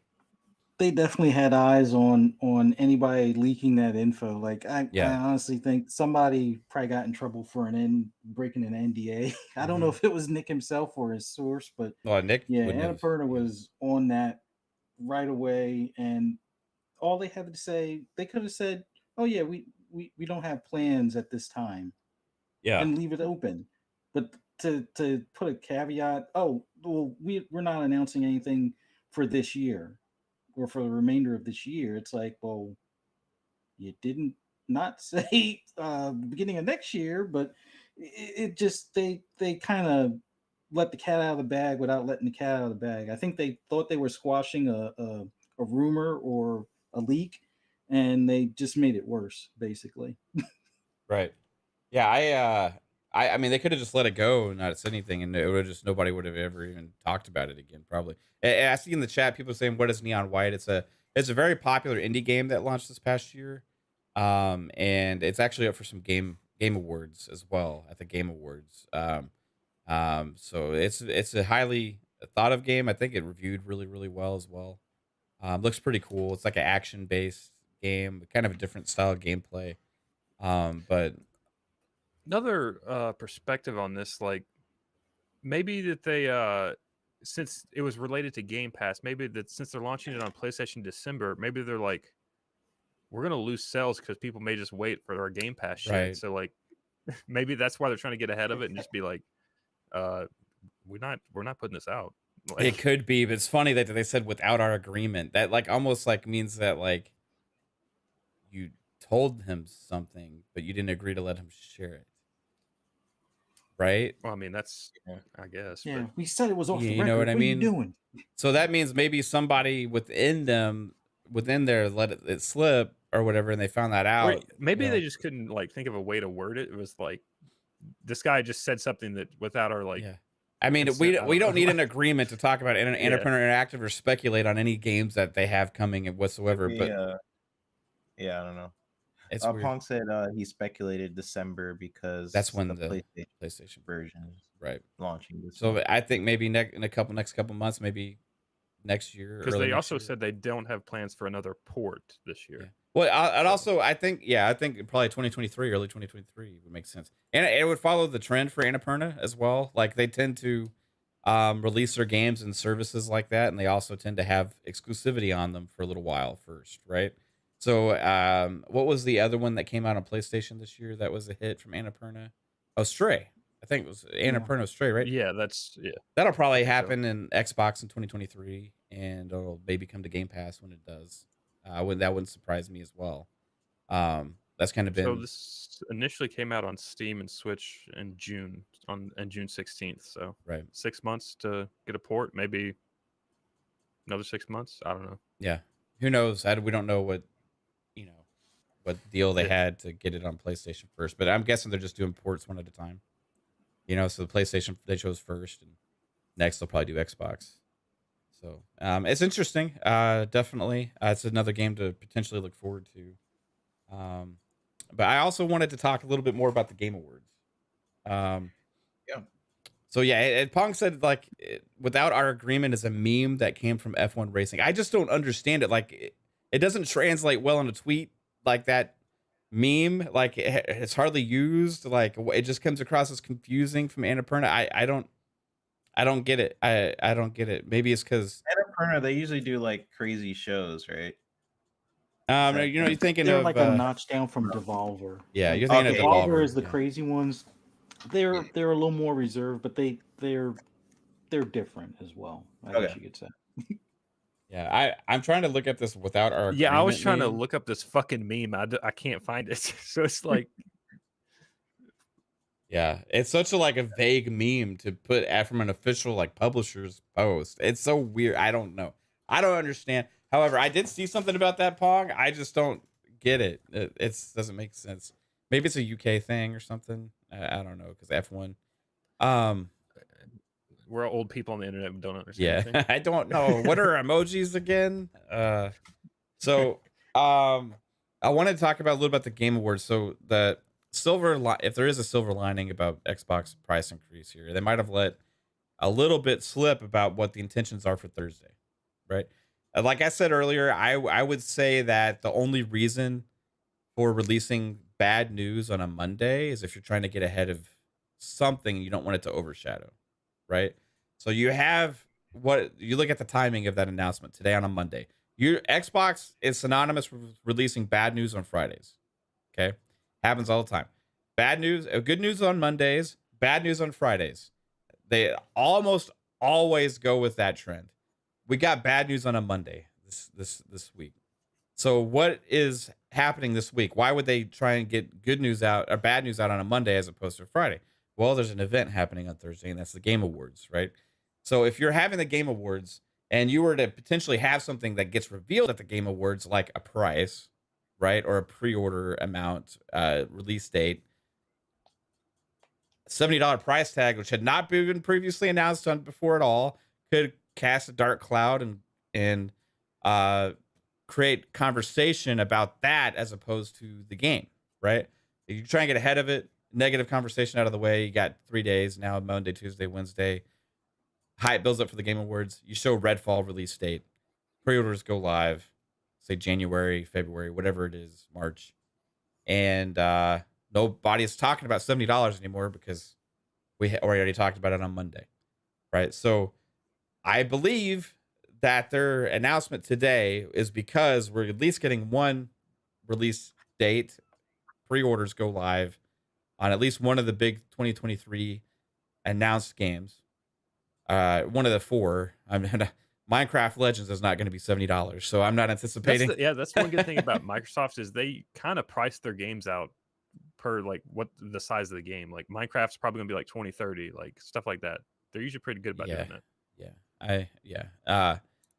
I think the hype should be 60, but still. But besides that, yes, they are good about. I remember when Destruction All Stars, they tried to charge $70 for that from PlayStation at first. I was like, what the hell? They're really taking a hard line on that 70 thing, aren't they? Oh my god, right? But they backtracked on that and put it in PlayStation Plus, and then immediately made it like $20 after it was out of PlayStation Plus or something like that. Yeah, But I think you're on to something, Mev. I do think they did announce this price increase because of Game Awards, but I'm also like kind of mixed because I was in the boat of them like backing out of announcements on of potential game announcements at the Game Awards because of the Activision. That's what everybody was saying. I wasn't on board with it though, 3-bit, because here's the thing.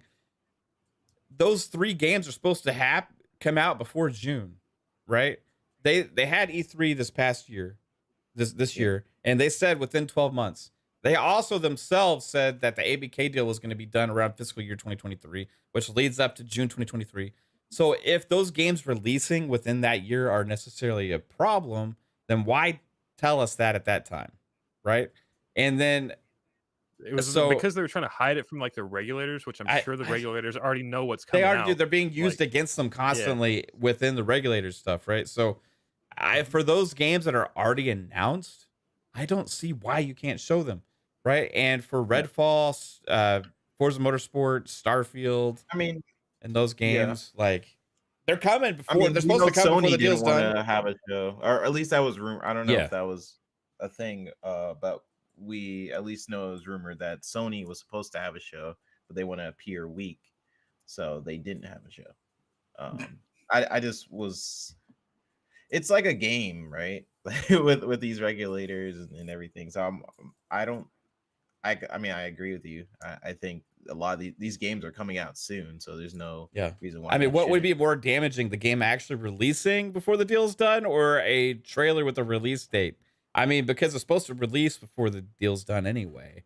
All three of those games are technically supposed to, according to Microsoft's like timetable. I was in the boat where Starfield might be a little bit later, but I hope it's soon.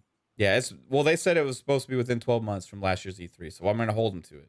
Until they tell me it's delayed again, I'm going to hold them to that, which I don't think there's any reason not to, because it's been an optimization phase, polishing phase, and if that's it, then the game's going to be ready to rock, I think Redfall is the first one to get it announced with the release date. For sure.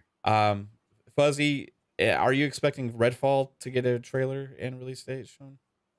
It would be nice. Like I think it was Jasper who was saying this on Ultimate, like on Friday. I think January is a good point to have it, even if it's like a late January or something along those lines for Redfall. Maybe. But I don't know. Starfield and Forza, I don't know when those two drop, but it'd be nice to see more about those as well. But I get this weird feeling with Forza not being into polishing until like February or something like that. That's probably the last of the 3. So that one might wind up being like a June release compared to like Starfield coming out in April or May. But they got to show something, since those games are within a couple of months, give or take. They need to put up pre-orders, digital deluxe editions, or collector's editions. Show a gameplay trailer, pre-order price, kind of like what you guys were saying earlier. They got to do something here soon. Yeah, do you think we get more than one?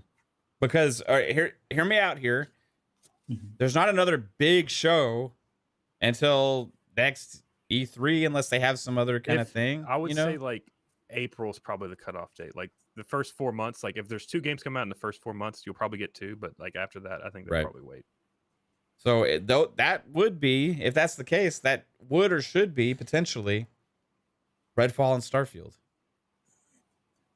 with what we know about where Forza Motorsport was according to that interview, right, Fuzz? Because like they said that they were entering polishing around January.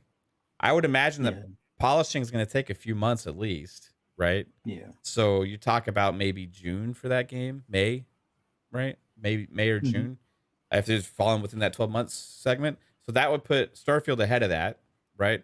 Starfield we already know has been in polishing phase, and then Redfall. And I'm going based on it. Remember, Starfield actually is one that actually had an announced release date. Okay. So Redfall was supposed to be summer, was supposed to happen first. Then Starfield was supposed to be happening. And then Forza never got a release date, right? The first time we heard about Forza Motorsport was at E3 when they said within 12 months. Okay. So my order, according to what was already previously announced as far as release dates, would be Redfall, Starfield, and Forza Motorsport. And that also jives with what the Forza Motorsport devs said about when they're going into polishing. So I think Redfall gets announced. It's either January, February, late January, early February. That might have just popped up onto the screen there. 3-bit. Oh, all good. Well, he didn't say anything in it. He just yeah. And then Starfield maybe I think late March, maybe April, and then I think potentially Forza Motorsport in late May or June, late May, early June. That's my guesses. I don't know. I will say with what 3-bit just put in there that like I didn't even see it. It threw Forza farther back for me than I thought it was, because I thought maybe like their polishing was like maybe their game's already like really pristine once they get done making it, so they don't have to do too much polishing. But like if they're just now getting people to get on it, I don't know.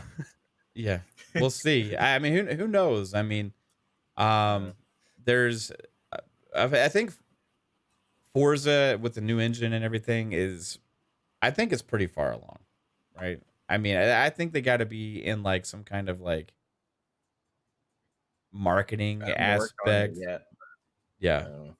Yeah. I don't know if I mean, you may not even know. I mean, you can't really say anything if you did know. So, I have not. but yeah. So Forza, I don't know. I think one gate release date for one of those big three is like pretty much a lock, and I would say we make it two. It would be the talk of the town if they announced Starfield release date there. Like if they put a Starfield release date there, like everyone's gonna be talking about that. Yeah, that's true. Yeah. Pong says 3/23/23.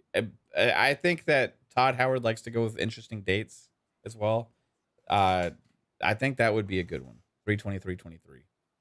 That would fall in line with what my prediction was too. So, That'd be pretty cool. Yeah. I'm excited. Do y'all think there's any be like they say the Game Awards is shorter this year? Significantly. What does that mean? Hopefully that means less ads. Yeah. But I actually like the like a lot of people are saying like, oh, that means less game announcements. I don't want that. Like, or they're just getting people to shut up more, and like they won't have like as no like, Troy Baker interviews in the middle of the show. Yeah, or like some of like the smaller awards, like all the esports stuff that like they'll just announce all of them at like go like top esports player, blah, top esports team, blah, like all within like a 30-second window. So they announce a bunch of awards real quick. Yeah, like the smaller categories. Yeah. Because there's some categories I'm like, why is this getting at like 5 minutes of runtime? This is like a really small, not dumb category, but this is like a really small category that doesn't deserve like 10 minutes. Yeah. So I hope that's what it means. Maybe less advertisements, and probably, let's be real, probably not. This segment was brought to you by Verizon It's Wireless. going to be significantly shorter by 1 minute. Yeah. Yeah, it probably just means like some of those awards they just cut down on the time a little bit. Do you guys what's your prediction for game of the year? Elden Ring. Yeah. Elden Ring? I think Elden Ring is going to sweep it. I think it's going to win almost everybody's game of the year for all the major media outlets and everything. I don't know. I think because this award show is media based as opposed to like viewers' choice kind of thing, I think I God of think it War. winds up being God of War. You Yeah. think so? Yeah. Do you think it deserves it? 3-bit, you've beat it. No. Why? I don't Why? think it- You don't like it? Did you play Elden Ring? I played both. Yeah. Did I you played beat Elden both. Ring? No. Oh, But do you like Elden Ring more? I really liked Elden Ring. I suck at it though. Right. I got stuck on a lot of the boss. So battles. what's the pluses and minuses for Ragnarok? The pluses is the relationship between Kratos and Atreus. Like I thought they did a really good job throughout the whole game of like their feel throughout the whole game. I thought that was really well done, especially by the end. So that's a really big pro for me because the game is, you know, very story based. It's very heavy on like their relationship.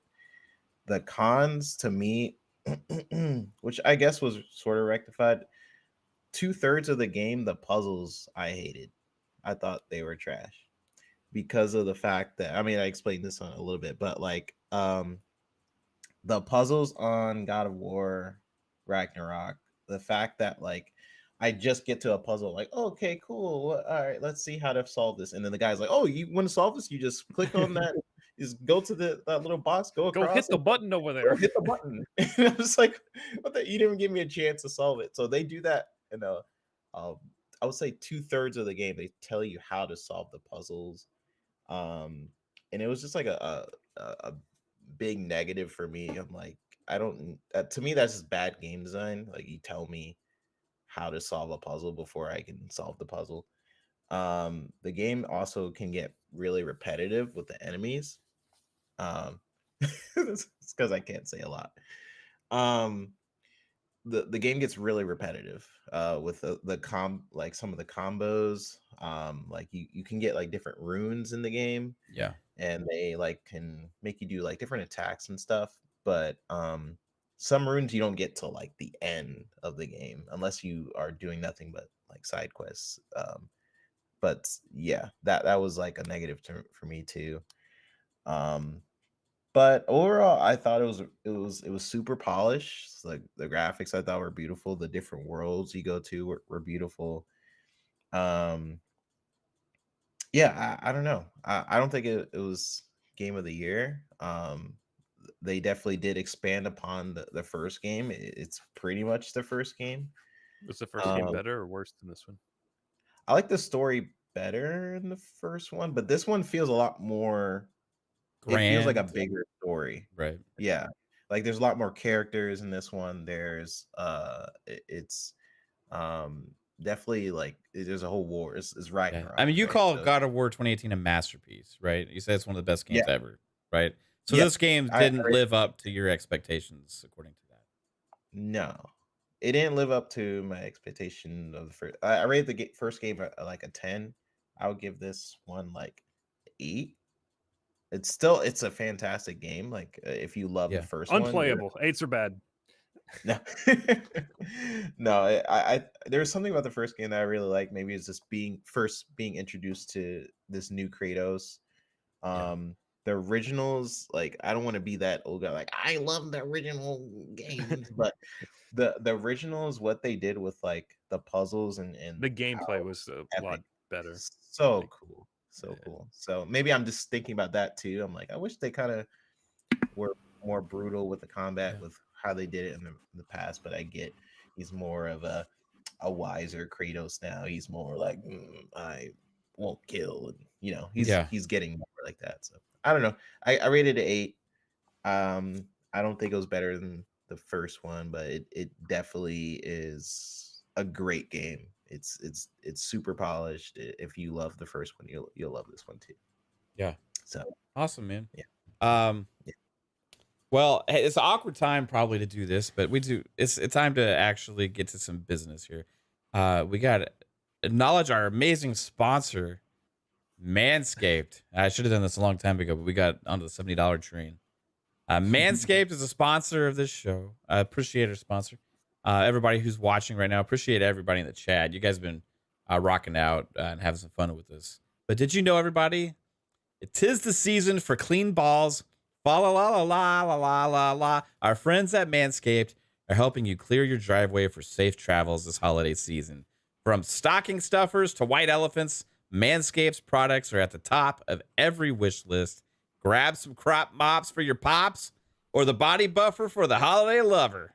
Win this year's white elephant gift and help all the men in your life go from eggnog to nice hog this December by going to manscaped.com and using code FUNSPECULATION for 20% plus free shipping. Yes, that's get 20% off and free shipping with the code FUNSPECULATION at manscaped.com. Again, that's 20% off with free shipping at manscaped.com. And use a code FUNSPECULATION. Manscaped. Get your jingle balls ready for the holidays. Dude, Manscaped is awesome. Yeah. And I'm not saying that because we're sponsored. I've always liked Manscaped. Yeah. I think You buy stuff a lot from Manscaped. Yeah. You use Yeah, a crop that's- reviver? the lawnmower. No, the, Or the the lawnmower is a trimmer. The crop reviver is what the stuff you spray on your balls that makes it smell good. Oh yeah, smells good. Yeah. The balls are fresh. Yeah. They got good stuff. Yeah. There's It's surprisingly. actually pretty good. Yeah. Yeah. Do you have a Waterproof discount too. code for us? Yeah. Fun speculation. Oh, okay. Yeah. Did you not hear? It's 20% I- off and free shipping at manscaped.com. Use the code fun speculation. No, if you use the code though, it does help the channel, everybody. I appreciate anybody who even just stops here for a second, hits the like button, shares the channel out. Any of our channel members, or if you just like say, hey, this podcast sucks, even if you just stop by and watch us, I still appreciate you then. I appreciate all the support. And remember, here on this channel, support is always appreciated but never expected as well. But yeah, that code does help us. Yeah, we are being judged. So I appreciate you guys for hanging out and tolerating the ball talk. But yeah, let's get on to some more stuff. The Game Awards, I want some. Is PlayStation going to show up? Spider-Man, not Spider-Man, sorry, Wolverine. I mean, Spider-Man could be there, right? Who knows? But Wolverine is not supposed to be out until 2025, supposedly. That's a new report. I don't know. That I was haven't like- sourced that. That was like 2 weeks old news. I feel like. Yeah, I feel like they came out. I've like, never a couple weeks expected ago. it even before then, honestly. But it is a thing. I think, people were surprised that it wasn't like next year or whatever. Yeah. I'm like, really? Or 2024, which is just 1 year after Spider-Man 2. Right. Yeah. So, but like this new, now we got like 2025 is showing up. And like, that does not surprise me at all whatsoever. And this is at least 2025. So we're not going to see that. I don't think we're going to see, I think we're going to see, if we do see something from Sony, it'll be Spider-Man 2. But maybe we'll see like Final Fantasy 16 maybe or something like that also. Or But like some Destiny DLC or something. Destiny stuff. Yeah, we'll probably see we will see Jedi Survivor. That's been said. Baldur's Gate 3 also, is that happening at the Game Awards, or was that just a new trailer that I think dropped? so. We also have Tekken 8, a new game from 505. Tekken 8. Kojima is supposed to be there with some announcement, whether that's a podcast or a game, who the hell knows. So yeah, those Hopefully are not some a of the podcast. few things we And can expect. now Wolverine. I mean, I already kind of knew it was gonna be not next year. Well, Was it Spider-Man 2 is supposed to be 2023, and that's not even a guarantee. You know what I mean? So, like, we'll see what else they have. I don't know what all PlayStation has next year. Next year for PlayStation is a lot of third-party exclusive deals. Forspoken, Final Fantasy 16. Some people think Factions is going to actually happen next year. I'm not sold on that. All we've seen is a postcard at Keely's last thing saying this is a concept art of a map. What have they been it's pretty much like They Last should have of been Us. working on it for The at least only 2 thing years. that kind of a makes year me like push it up a little bit is they just did the remaster, so like they have a lot of the assets that are like new that they can just quickly move over to that. They don't have to Yeah, do a that's lot fine. more assets. I mean, But- honest with you, Factions kind of sucked anyway, in my opinion. The original version. I mean, like it was like the only decent multiplayer thing on PlayStation at the time, so that's why people played it. Like besides like third party stuff, but like out of their exclusive first party games, like Factions was okay. You know what I mean? But if you compared it to like multiplayer games on Xbox, it didn't really hold a candle in my opinion. Like I don't know. Factions just felt like it was like a weird port of the single player made to I be still a don't think it's multiplayer coming out thing. next year, but I think that it's definitely closer than I feel like It's they'll not. do it next year. 'Cause what else? What are they doing? I don't know. Last of Us TV show. Yeah. But- You remember when Wait, did the PlayStation Last put of Us remake go to PC already or no? No. no Last of that'll Us 2 is not a piece. that'll have the Last of Us remake part 1 remake will be on PC next year. That'll happen next year. Also, Ragnarok will be on PC next year. Because remember they said about 1 year to expect. Mm-hmm. So I would expect God of War Ragnarok next fall to be on PC as well. So Miles Morales just hit, right? So It didn't do so well on PC. no. You think that'll have them backtracking? Well, does Miles Morales do good in general, really, for what their expectations were, even on PlayStation? Oh yeah, Miles Morales I think was an 11 million copy game between PS4 and PS5 Okay. at launch, but that was because it was a launch kind of a quote unquote launch title. So And it was like paired up with the first Spider. I mean, that's why I bought it. I was like, Yeah. oh, cool. Yeah, with the first they Spider- mind fucked everybody with that. Yeah. No, I But- talked. That's one of the first videos I had on my channel. Is I was explaining to everybody how they were actually manipulating people into buying a $70 version of Miles Morales, which because they're framing it into you're getting a free copy. You're getting a free copy of Spider-Man Remastered when really this was just a Spider-Man Remastered director's cut with an expansion for $70. I mean, yeah. And your progress didn't carry over. No. Yeah, with a planned expansion DLC that had already been planned, because if you played Miles Spider-Man and the way they end, you know that there was going to be content coming for Miles Morales. Yeah. That was always an Originally- expectation. Insomniac, they're monsters though. They develop games so fast. Yeah, the only They are, way yeah. Wolverine's coming out is if they just replace Wolverine with the Spider-Man asset and you have Wolverine In the same city. You have like Wolverine is like swinging. Yeah. Wait, oh wait. Yeah. Oh, shoot. That's funny, Yeah. dude. Yeah. I wonder I am curious how Wolverine's going to play though. That's going to be pretty awesome. I want it to be just brutal. I mean, that's who he is. They said it was going to be. They're making a lot of good steps. Like the director of Wolverine is the same guy who's doing Spec Ops. They said they're going for a more mature approach to it, which is pretty much all I want for a Wolverine game. Like I don't want to play Wolverine. They better not do this. You play Wolverine, you fight robots. I'm so sick of those but type aim's the fight number one robot. enemy. You gotta kill No. AIM and MODOK. you see like do Wolverine and it's like sparks instead of blood. Like no. I want to hear the You want basically dismemberment, yes, limbs chopped off. not for robots, for people. Yeah. The thing is, though, it's an Insomniac game, and like they can be brutal, but if they go just like how they went with Spider-Man, I just don't see it. Like I was really disappointed in the way Spider-Man played out. Like you didn't fight as many villains, and like it wasn't like emotional and stuff for me. It's like I think you could really do like if you tell Wolverine, like if you're gonna start a story out, like you could have like an emotional battle between him and Sabretooth since they're brothers or whatever. Like you could tell that and like get a really gripping story out of that, but I just don't see Insomniac doing that. I don't know. You're right. I mean, based on their history, they haven't done a game like that. But I'm hoping because of who Wolverine is as a character, that they would respect the fact that that's what people want to see. So I don't know. I don't know which they could go with a lot of different ways with it. They could go like, oh, it's basically like in the Spider-Man universe. It's a little bit more lighthearted. He's going to be fighting some AIM robots. I really hope they don't. But I don't know. I'm just sort of basing it off of like some different articles. We got to kill the cops because they're spreading this mutant cure around. We got to kill all the cops, and they're just setting up checkpoints around the city. Sneak around them. Yeah. Oh my gosh. I hope not. We'll see.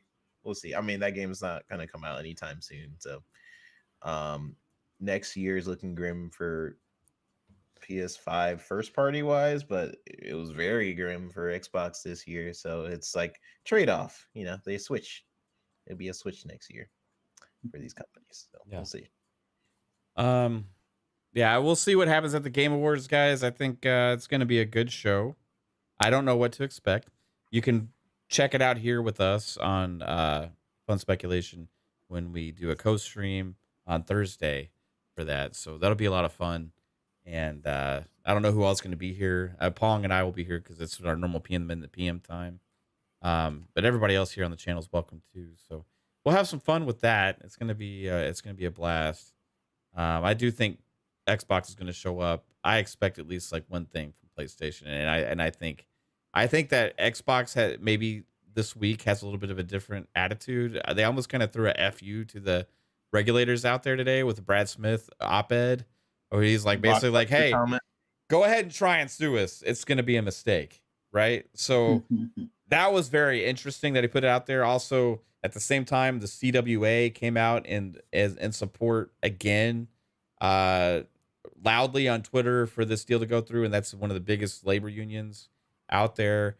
So that was also in favor. So you had Brad Smith doing his thing, you had the CW thing doing that thing as well. So it's been reported that they offered PlayStation a 10-year deal. Brad Smith even said that himself. So. You know, that with his attitude of like, hey, fuck you guys. If you want to sue us, go ahead and try. It's kind of seeming a little different tone right now. Going back, I don't like. We already know like all the new hardware PlayStation is kind of putting out next year. Like we got a price point and pre-order for the VR thing. We got that for the controller. So like, do they just show more of that? Like the VR stuff? Yeah, because that's going to be like their sooner release stuff. I don't know. Yeah, when is VR coming out again? Yeah.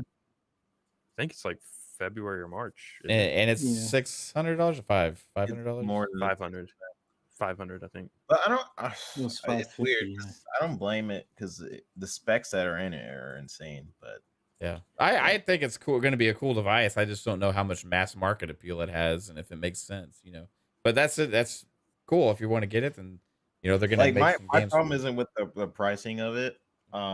It like with the specs of it, it makes sense. It's pretty powerful VR machine. My problem is the whole backwards compatible thing. Like, there's no reason why they couldn't have made it compatible. But they pretty much use the same excuse as the PlayStation 5 controllers. Like, oh, we can't use PS4 controllers and PS5. It doesn't work. The technology is you know, they just made up some stuff. But Well, they need to justify having the device to get as many sales as they possibly can for it. So they're just probably going to do a lot of remasters and stuff of those PSVR 1 games or different versions of it for PSVR 2. I would assume. You know, this is the PSVR 2 version of this same game that you played on PSVR 1. You know, the Last of Us PSVR remaster part 2. I don't know. Sony's crazy. Remaster of Last of Us 2. I think I'll go crazy a little bit. Sony's pretty crazy with some of the stuff that they do, but like overall, they do make some good games, and I can't wait. What I would hope is we get some crazy announcement that I actually get excited for. It's been a while.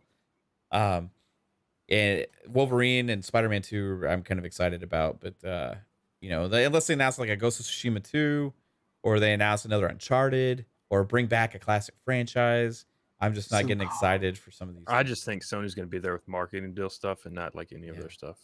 Like, I think they're gonna be in hiding until this deal goes through, right? Yeah, but that's what everybody was saying. I don't think they're hiding. I just think they don't have anything. I think they're just going to put their name out there for like on trailers they have marketing deals for, like Forspoken. Like if you see a Forspoken trailer, they're going to make sure they put the PlayStation name up there.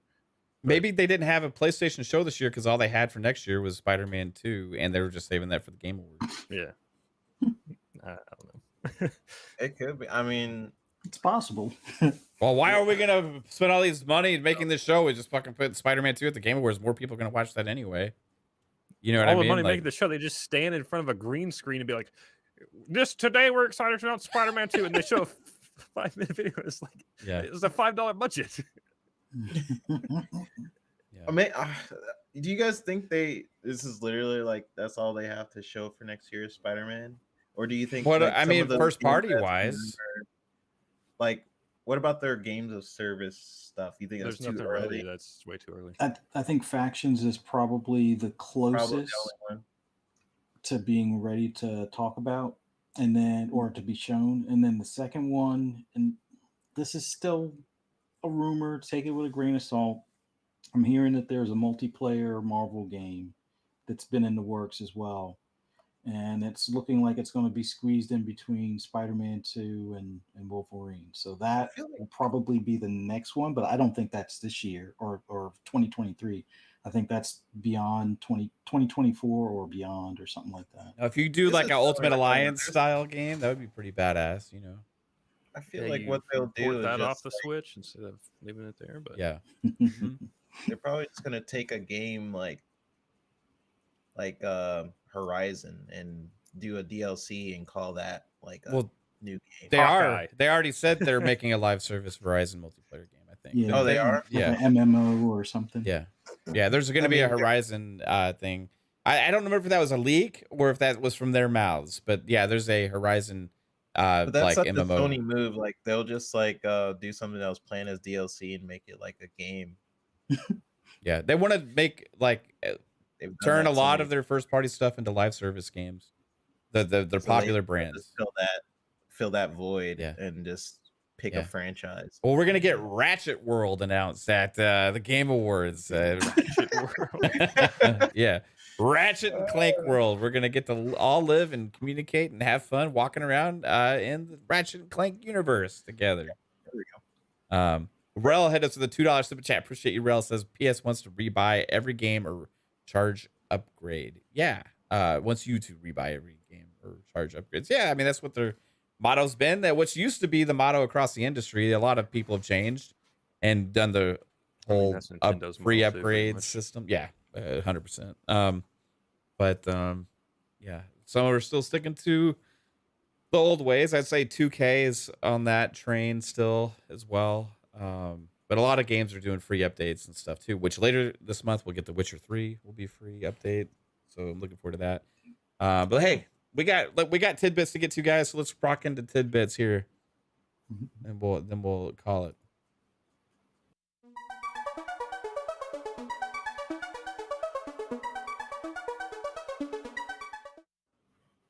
This is Tidbits, the segment here on Fun Speculation Podcast, where we look ahead at the games coming out this week. This is a lighter week because it's December, obviously, but there is still some games that are worthy of some attention. So we're going to get to those and give our little reactions to these trailers and let you know what we think. There's not, like I said, there's not a lot, but maybe there'll be something in there that you didn't know about that's got you intrigued. It's a possibility, right? Is there anything in there that jumped out to you, Fuzz? I'm curious about it. I doubt I'll buy it, but the Choo Choo Charlies, because I've seen that in like early access. It just looks like nightmare fuel and fun at the same time. Right. Oh, you skipped my game first. Okay. Oh, was it your game? I'll get to yours. I'm sorry, Jasper. I'm sorry. We'll get to yours. We got Divine Knockout. This is a game coming out for everything. Ready? Go!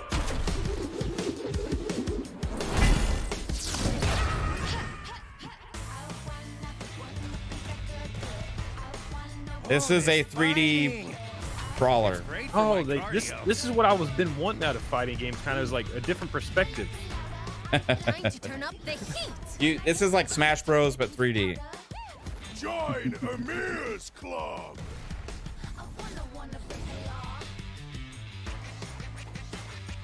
I'm here for it, man. This seems dope. Is this free to play? I couldn't find the price on it. I don't think this one is, but one of them coming up soon is a. It's by the same people that make Smite, so it's probably free to play. Okay. I'm already dead. What chance do you have? EA launched a game kind of like this, but it was like rockets. Yeah. A loud ass trailer. His daughter. Armor.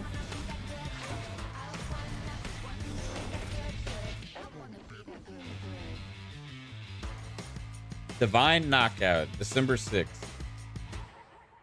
Hey, well, Brawler fans, you know, you got your Smash Bros. Clone 3D game coming out.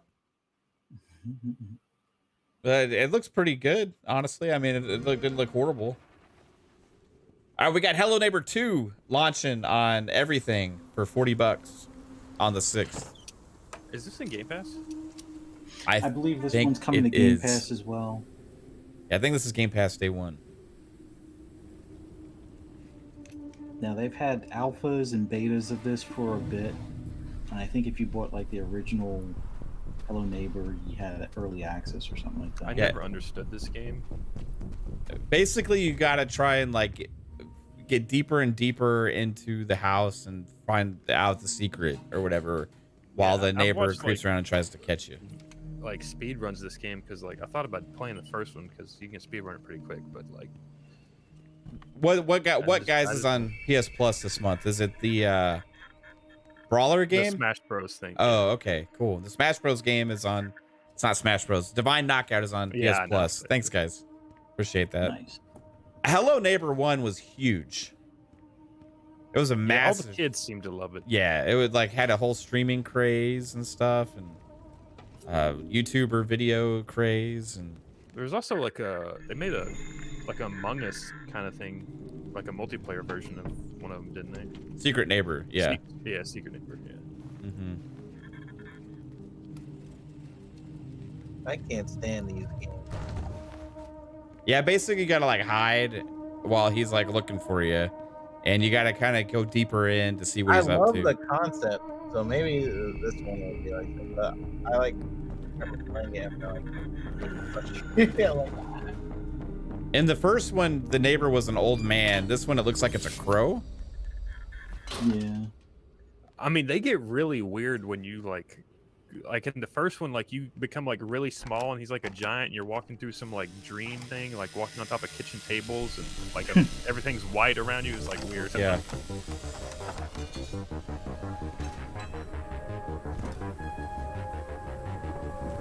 Oh, he's coming. Look how polished they make the game look. If you play the game, it is not polished at all. Unless the sequel is. Yeah, maybe the sequel will be more polished than the first one, because you're right, it was a little janky. All Sorry, right, I'm being a hater, neighbor, for the fans out there. I want to see if it actually has the Game Pass announcement on this trailer. Oh, it is the old man. He's just wearing a crow mask.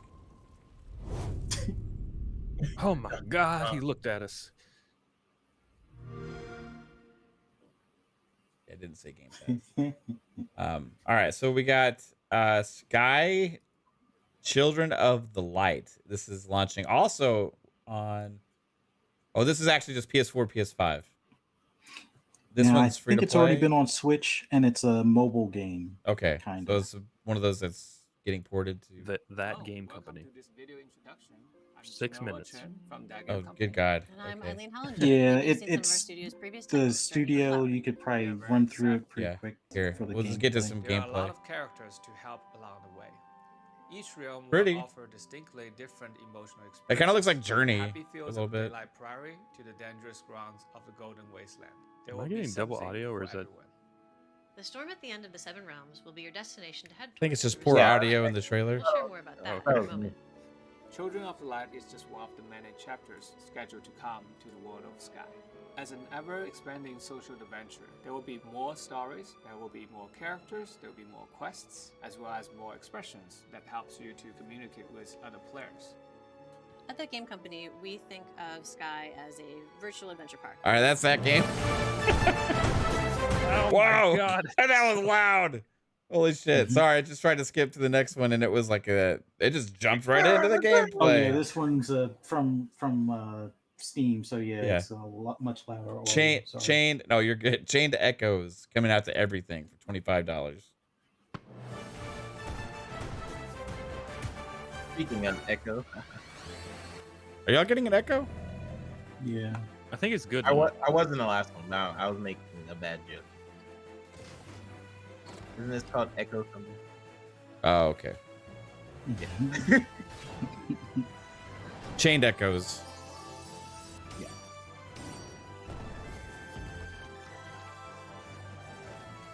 This looks like a classic JRPG in a lot of ways. Yeah.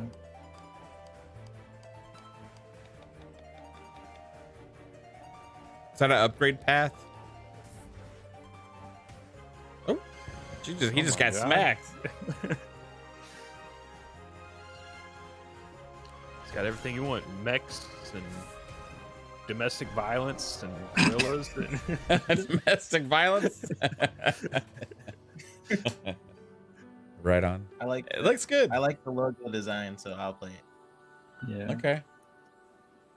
That's how you judge games, 3-bit? Welcome. Next one also is gonna be God. about Commander. Wow, Steam. Yeah. What is up with your audio levels, Steam? Okay. Hey.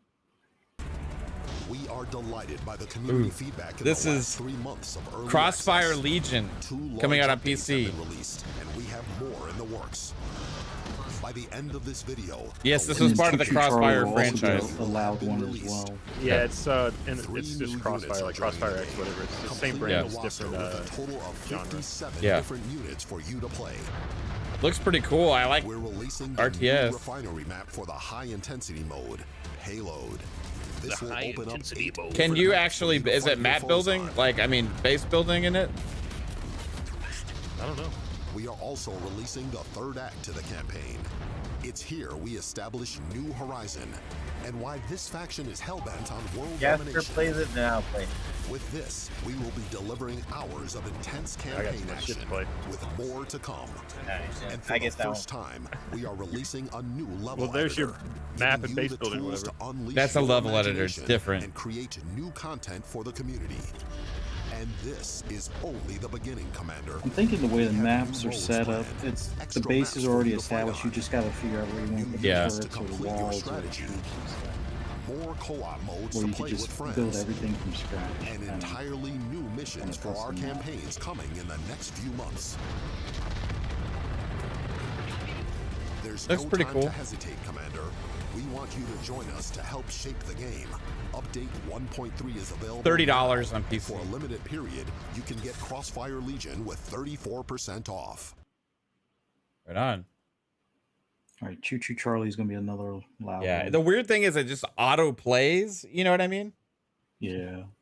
Ah! Chaos. We haven't got to the scary part I yet. know. This was immediately loud. There we go. Oh, I seen the. Yeah, there's been images of this game around forever.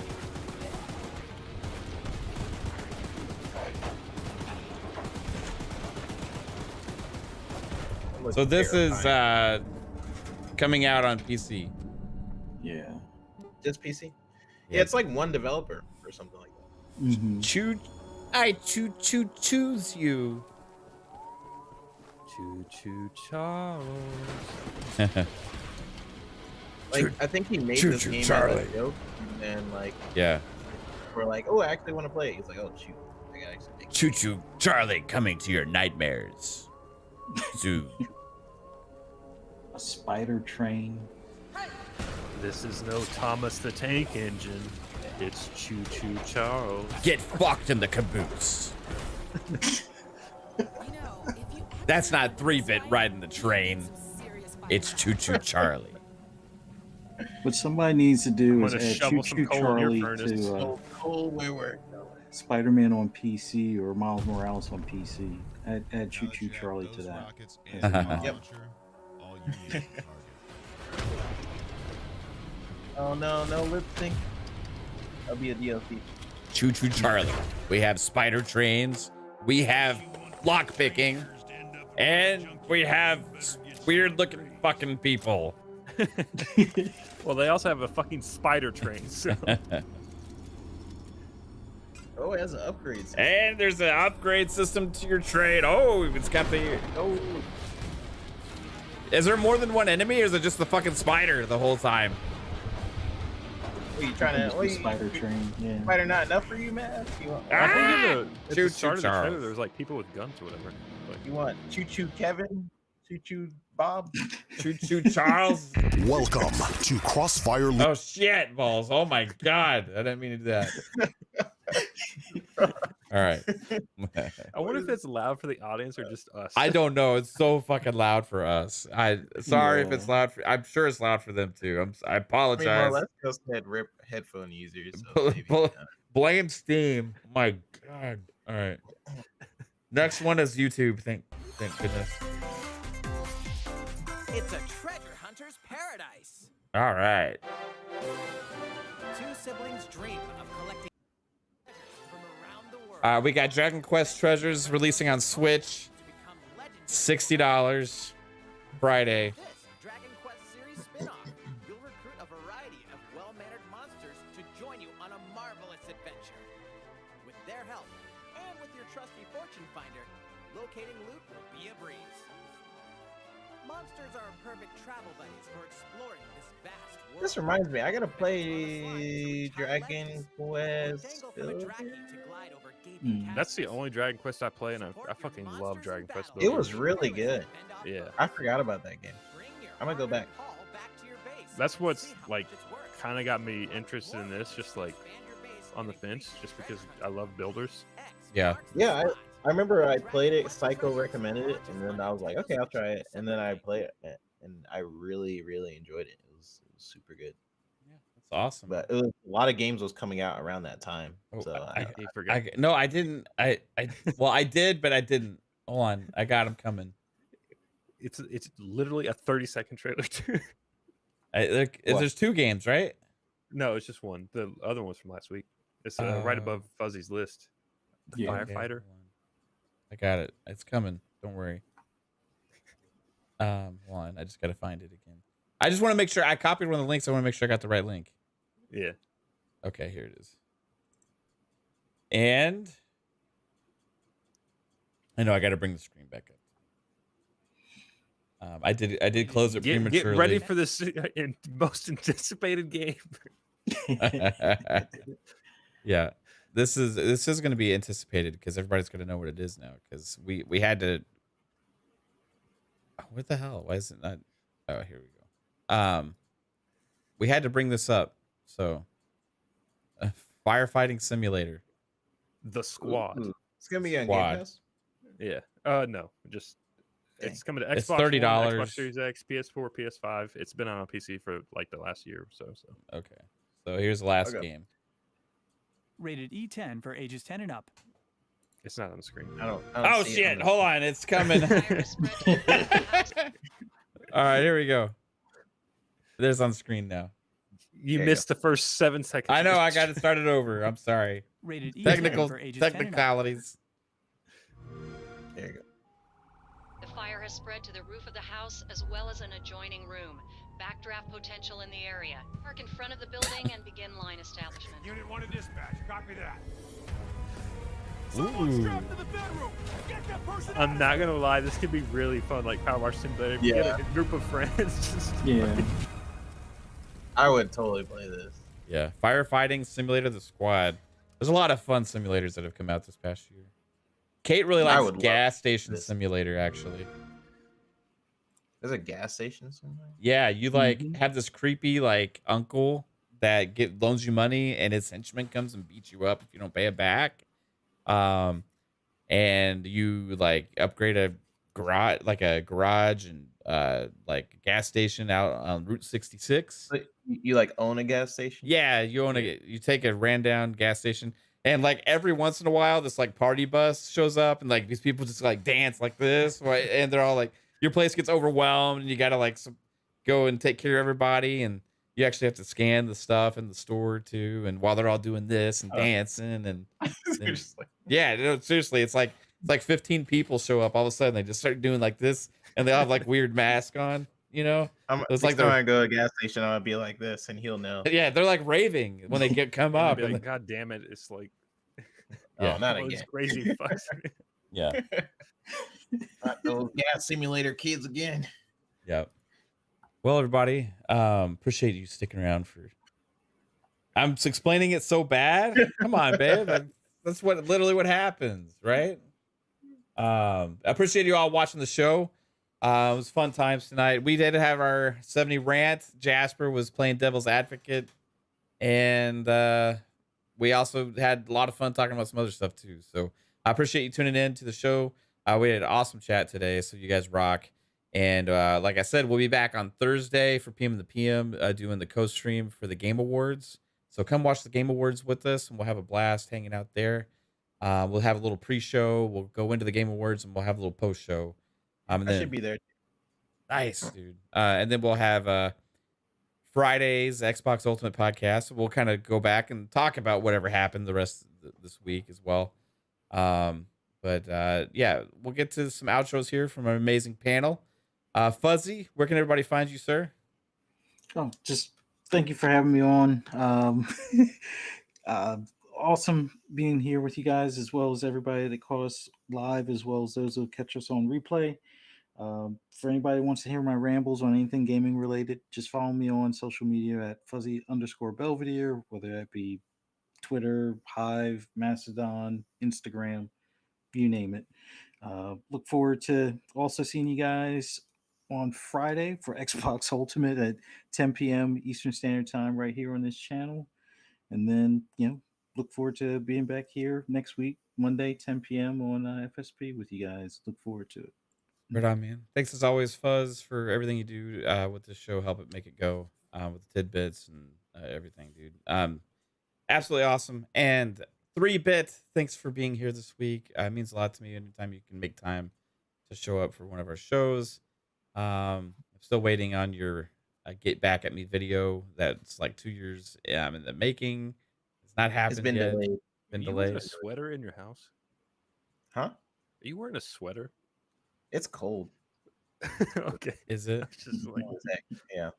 It's cold in here because our heat, like our like unit downstairs is like fucked up. It never gets like the temperature either it'll hot get or colder cold. than yeah, my but is other it like room. how cold is it outside in Texas right now? It's in It's probably Texas, like 50 or 60. That's not or bad. I mean, That's like pretty it's different. Texas is huge, so it's at different temperatures good. Yeah. in different parts of Texas, It's right? So here it is currently a very cool 67 degrees. over here. It's 64, and it's raining over here. 64. Yeah. It's been cold a lot. It's been like in the low 30s and stuff, and 20s even this year. But like, what's the issue is like it keeps fluctuating between like 40 and like 60, right? So it gets hot and cold in the house. So we got to keep like adjusting AC on, AC off, or heat on, It's heat like off. The weather get, segment of the kind of FSP podcast. Yeah. It's weird. Some of my room, like my bedroom, gets a lot warmer than this room. I don't know. So it's a whole thing. But our unit downstairs is fucked up. So in order to get it to keep up, I have to jack either the heat upstairs up or the AC down to get Which room are you in the most? That one? this one. And so it's either really fucking cold or really hot here in order to get the unit downstairs like normal levels. So Yeah. Yeah, I do the same. Yeah. Sorry. You can find me on Twitter at i3bit. That is where you guys can find me. It's been a pleasure. Pong, being on the show. Good to see you, Pong. I will probably be on Thursday's show, so yeah, I guess that's the next time you guys could see me for the Game Awards. I've mostly been working on game dev commercial stuff. I try to post when I can, but what I can, but game dev commercial stuff. Game dev commercial stuff. Working on Fable, working on Forza as well, the new Forza. Not yet, but soon. And Aflac commercials. So I've been really busy, but my schedule is about to get really crazy, so I tried to get as much gaming as I could. So I finished God of War, been playing Somerville, been playing Callisto Protocol. I've been just trying to get Marvel Snap. Freaking love Marvel Snap. Trying to get all my gaming in, but love you all. I'll see you guys on the next show. Right on, bro. Jasper, the realist. Thanks for being here as always, dude. And where can everybody find you? Yo, check it out. Lord Jasper on Twitter or Little Master Jasper on YouTube. just do random stuff whenever I feel like it. I don't know. I don't have a schedule. Just check it out. And FSP is Monday, and then Xbox Ultimate is Friday. And I may be on the Game Awards thing. I just don't know what time Mav's doing his thing and what time that is, but I'll check. Yeah, I forget what time it is. We'll be live probably like 30 minutes ahead of time, and we'll cover the whole pre-show, and then the show, and then the after show. You know, we'll have fun with that. So, but yeah, it's gonna be fun, man. Thanks again to Pong for joining us in the discussion earlier. He's in bed now, old man. But we'll catch y'all on Thursday.